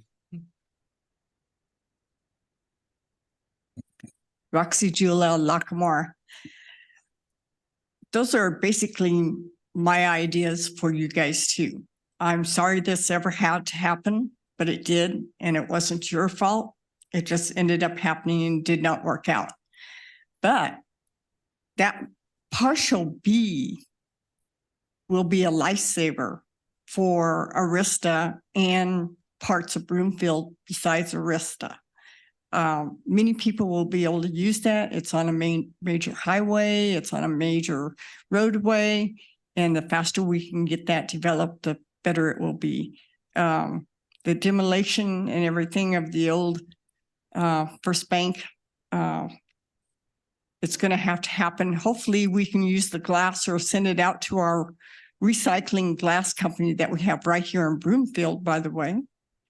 And if not, whatever can be recycled, I think would be a nice thing. So, of course, I always want to do that, but some things haven't worked out that way. But I think this would be a great opportunity for us to show that we can do what we're asking everybody else to do, like trash. Don't put it into the dump.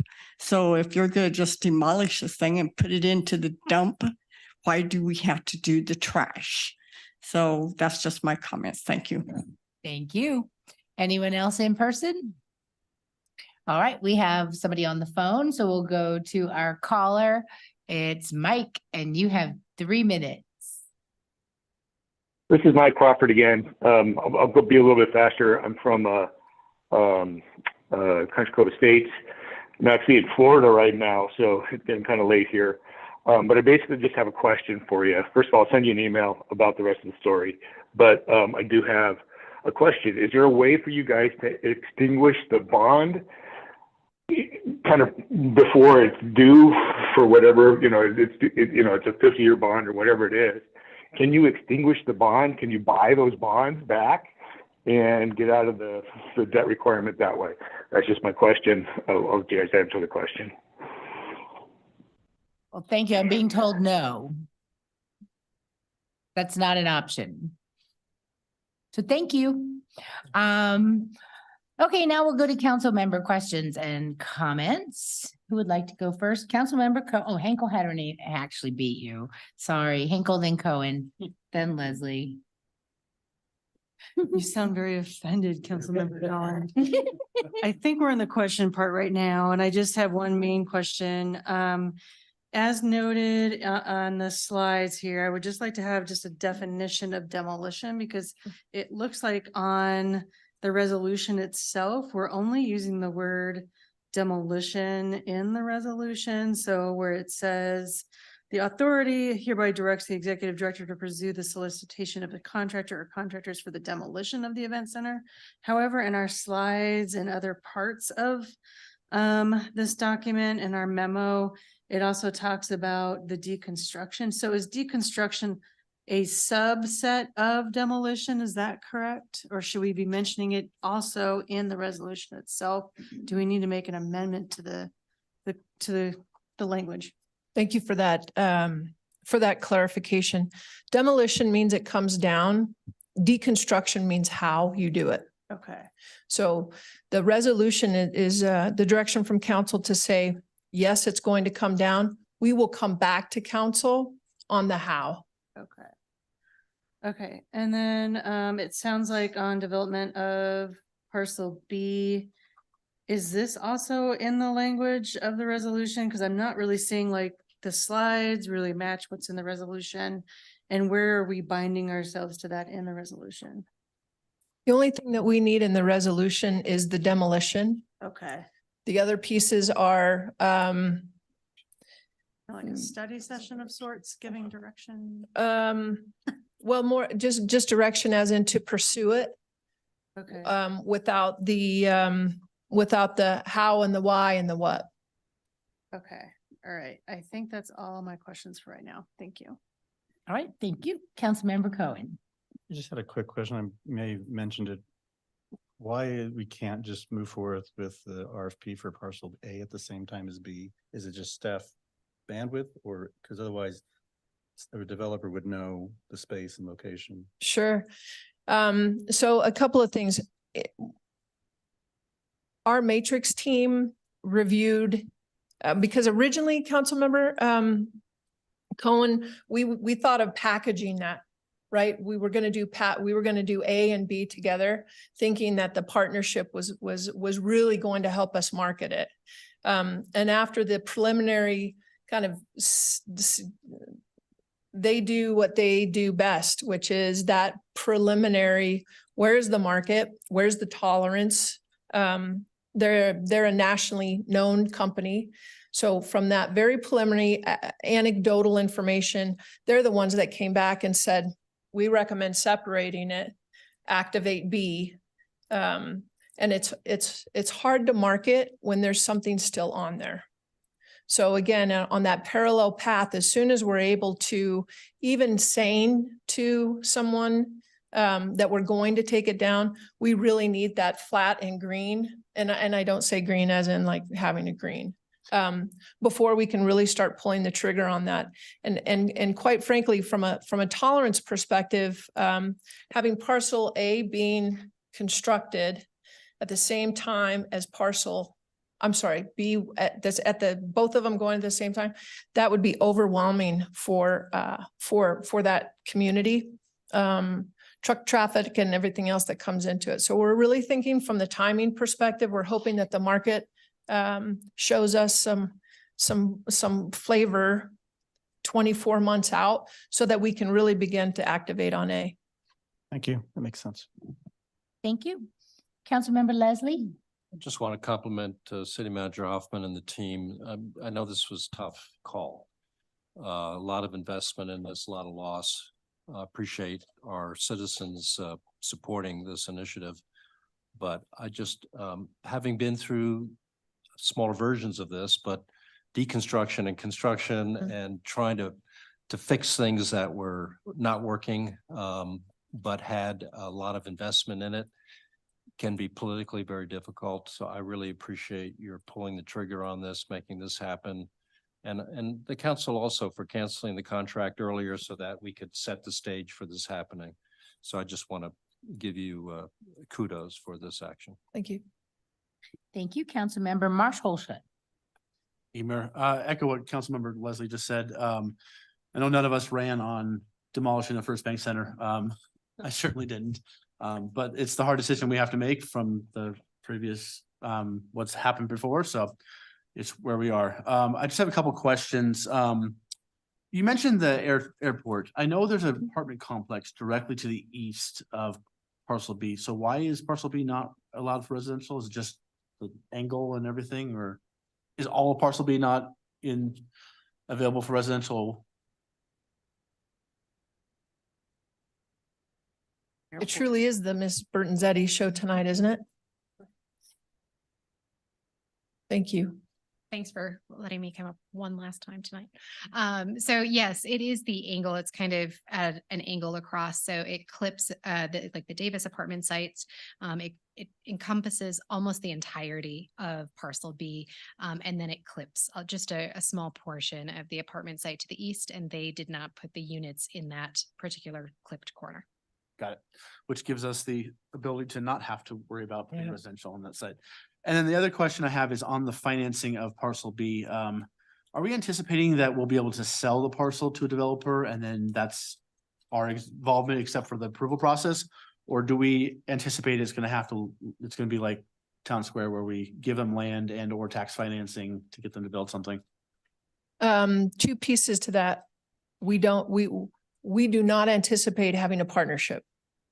We do not anticipate having another a BTS.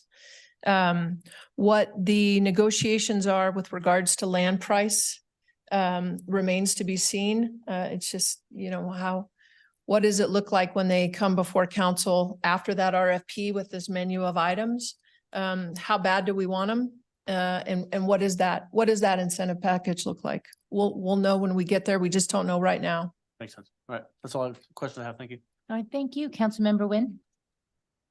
Yeah, I just have only one question. And again, I want to go to the rest of the council members on, this is a tough decision.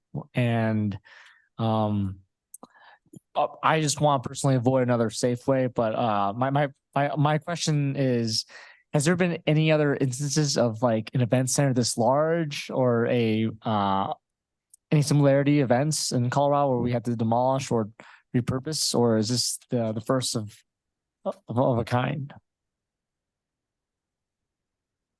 $135 million question. I don't have the answer to that.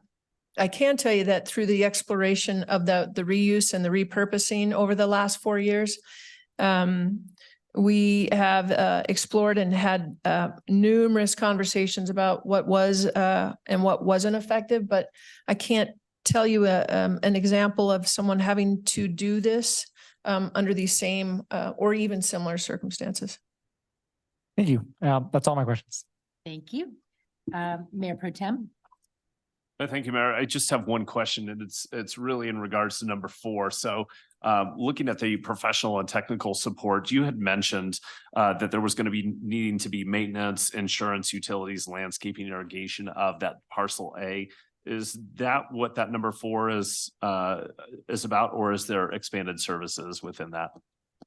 Those are really contractual services when we get to the financing in order to refinance, as well as the consultants that we need. So if we could just go back, Kyle, please. That 500,000 that you're referencing, Mayor Pro Tem Schaaf, will go away when the building comes down. So that is not included in the securing the contractor.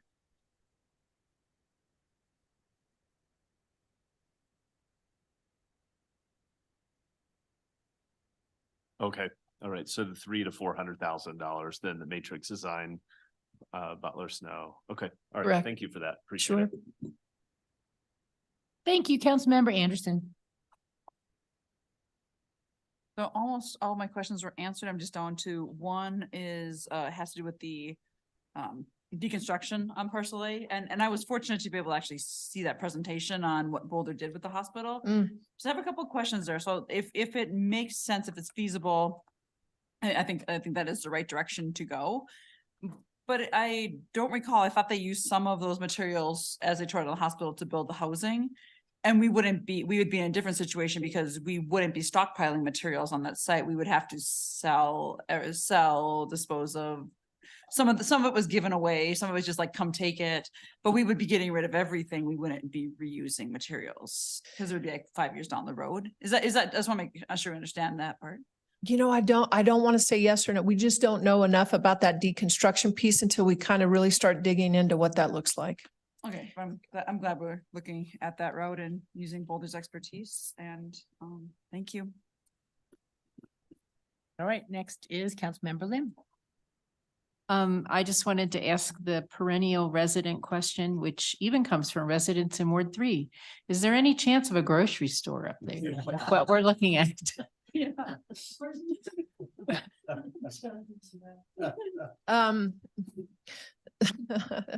So we can, the sweet spot is 4,000 units. And there is, Mr. Romine, 2,000 that are in that area. So that's not to say that, you know, if we can get some juicy spots up there in B, that there isn't some type of, not necessarily grocery store, but certainly a market. Everybody keeps talking about Marsix food. I don't want to tease anybody. I shouldn't even have said that. So again, I think a lot of the conversations tonight that we've had with the parking minimum and maximum and biking and walkability, how does that change?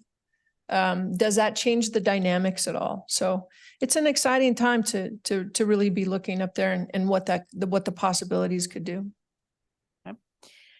We'll hope for that in the future. So, and this is a specific question from a resident. So I appreciate the memo said that the surplus items will be disposed of in accordance with the borough disposition of surplus property, including an opportunity for the public to purchase items at a future public sale. The resident would like to know how that future public sale will be noticed. And if the staff has an idea of the time frame of that in relation to demolition / deconstruction.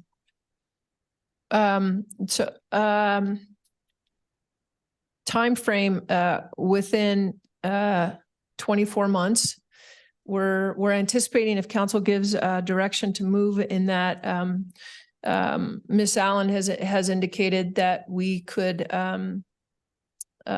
move into that by the end of the year, and have what's going to take additional time is adding to the deconstruction conversation and coming back to council and to our sustainability crew and to ACES as far as what that path looks like. So that's going to that will extend the demolition. So part of the RFP that we'll have for the company that does the deconstruction / demolition, they take care of all of the notice and the public sale. So again, you don't have a bunch of subcontractors, one that does the public sale and somebody else that we hire a comprehensive team that will do all of it. So as we know more, we'll share more with that timeline.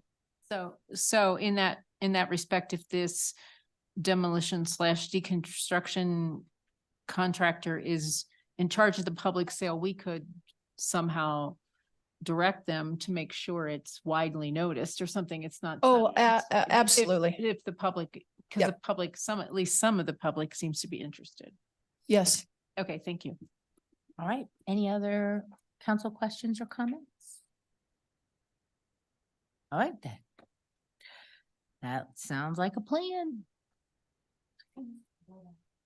I know, I was finding my place in the script. Next is authority's consideration of proposed resolution number 2023-160-UR. Will the clerk please read proposed resolution number 2023-160-UR by title? Resolution number 2023-160 UR, directing the Borough Executive Director to pursue the solicitation of a contractor for the demolition of the event center and authorizing the use of third-party consultants related thereto. Thank you. Is there a motion?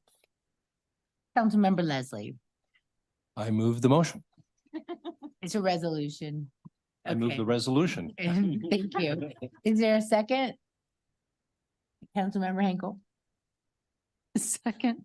Okay, is there any discussion? Councilmember Marsh Henkel, See what y'all do to me? You and then you, Councilmember Ward, after. So, are we supposed to be giving direction on any of this others? Wait, is that what, I was going to wait until after the vote, but yes, we would appreciate that. do you want us to wait till after the vote or? Whatever, the mayor's preferences. Do you want to use this comment time to give direction on the other things or just do the vote first? The vote on the resolution and then the other three items. Direction, Now? yeah. Okay. So 2 or 3 and 4, absolutely, yeah, whatever it says here. 2, I want to, yes, but I want to give my opinion that it should be active recreation featured as much as possible rather than flex innovative space. I think that's better for the community in that location. Also, and obviously the pictures were just pictures, but I'd like to encourage active recreation restaurants with as limited amount of parking as possible, especially since we have the garage just to the north of there. So that is kind of my opinion on B. And also would prefer us not to use as little of incentives as possible, but if we need to, then obviously the tax front, That's So all I have, noted. Mayor. All right, thank you. Councilmember Ward? Thank you, Mayor. I will be voting in favor of the resolution. In terms of items number 3 and 4. Good to go. I have no issues with them. 2, I'm going to second Councilmember Marshall's suggestions. I think having active recreation would be far more appreciated and useful to the Arista neighborhood rather than another flex innovative building. Staff agrees. But that's all I have to say. Thank you. All right, thank you. Anyone else want to give direction? Councilmember Henkel and then Mayor Pro Tem. Yeah, this might be a part question, but also a statement. I'm okay with 1, 3, and 4. Going back to number 2, just talking about, what that space might look like. What does the public input look like in an RFP in this instance? I just want to make sure we have enough public input.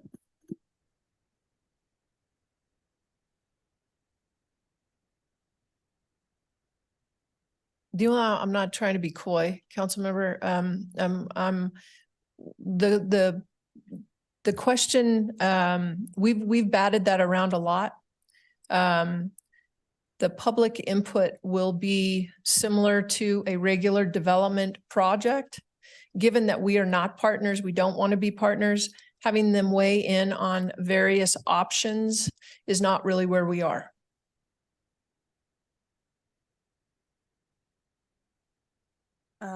So we are not allowing any weigh in on any sort of direction, even on number 2? Like active recreation or flex innovation? Are we not giving any sort of thoughts to that as to what the public wants in that area? When we come back to council, with those menu of items that that we're considering that to be a public comment period. So, but we're not doing, again, they'll go through the same process that any other development would. They'll provide notice, they'll have the meetings, they'll have the neighborhood meetings. But up until that point, when we come back to council to be able to say, here's the 3 viable options, they'll also have an opportunity because it'll be council, it'll be at a council meeting. So it'll have public input from that perspective as well. Okay. All right. I just wanted to make sure the public had some. input. Absolutely. Thank you. All right, Mayor Pro Tem.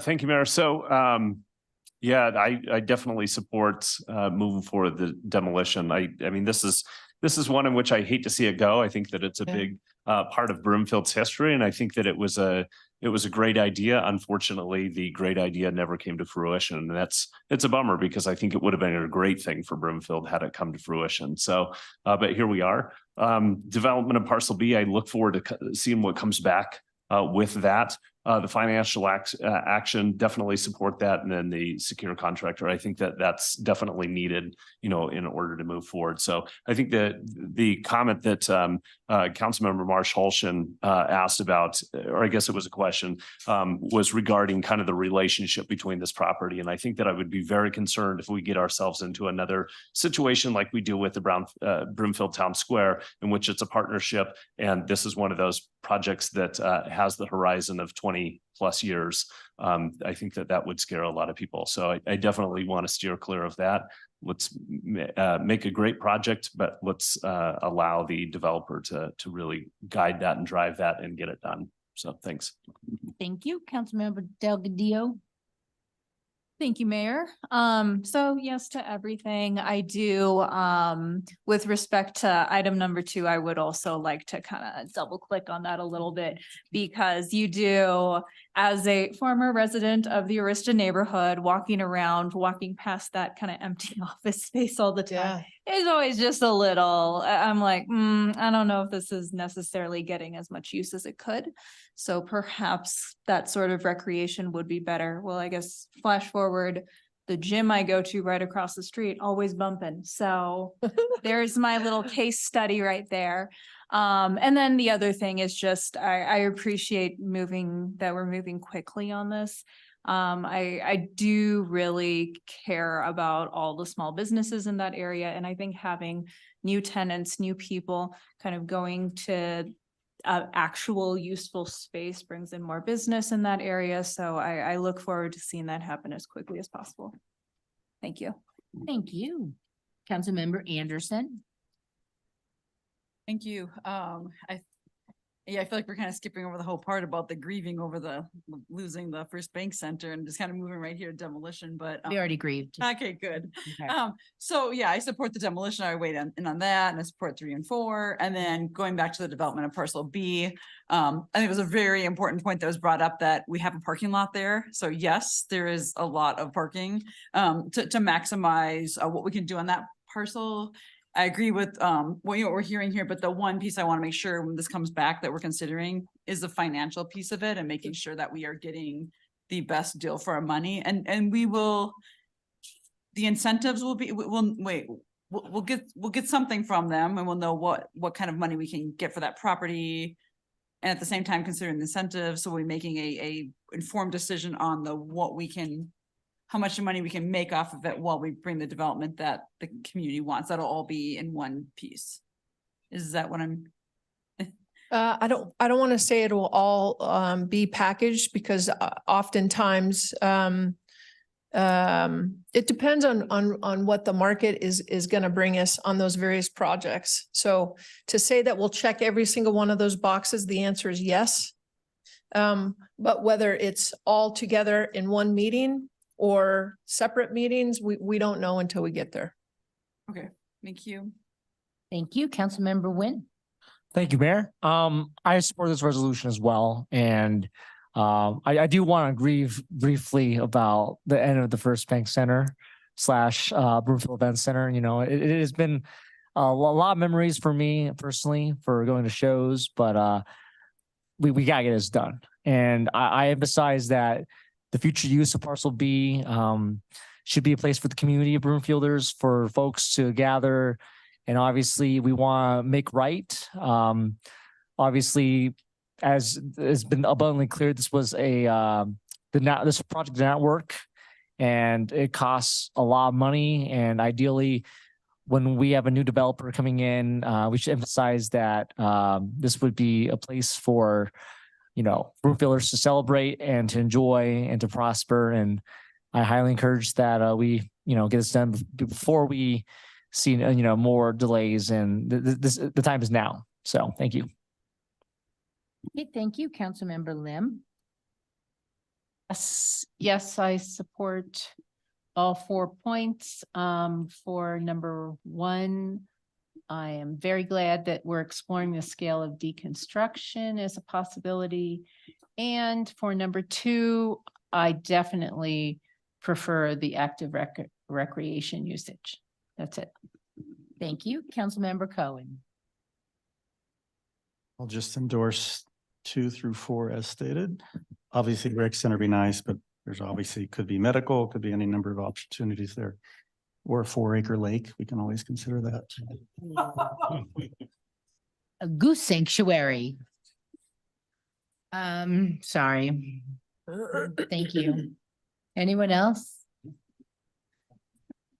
I'm with the majority here on, the flex industrial, we have so much of it now. It's like the new thing, distribution centers. So no, let's try a little harder. We own this, right? It's our land. Let's use it to the max instead of just settling. But other than that, sounds like we're ready to move forward. Okay, now we're gonna vote. All in favor? Any opposed? That passes unanimously. Thank you all so much for all the background work. And we look forward to the next steps. And I'm going to recall Councilmember Cohen over that statement. Thank you. Seeing there's no further business before the Broomfield Urban Renewal Authority, the meeting is adjourned. There is no legislative update or business before the Arista Local Improvement District Board of Directors this evening. Additionally, there are no special reports or requests for action this evening. Concluding the items on this evening's agenda. Is there any other business to come before the council? Yeah, no, I didn't think so. There being no further business, the meeting is adjourned.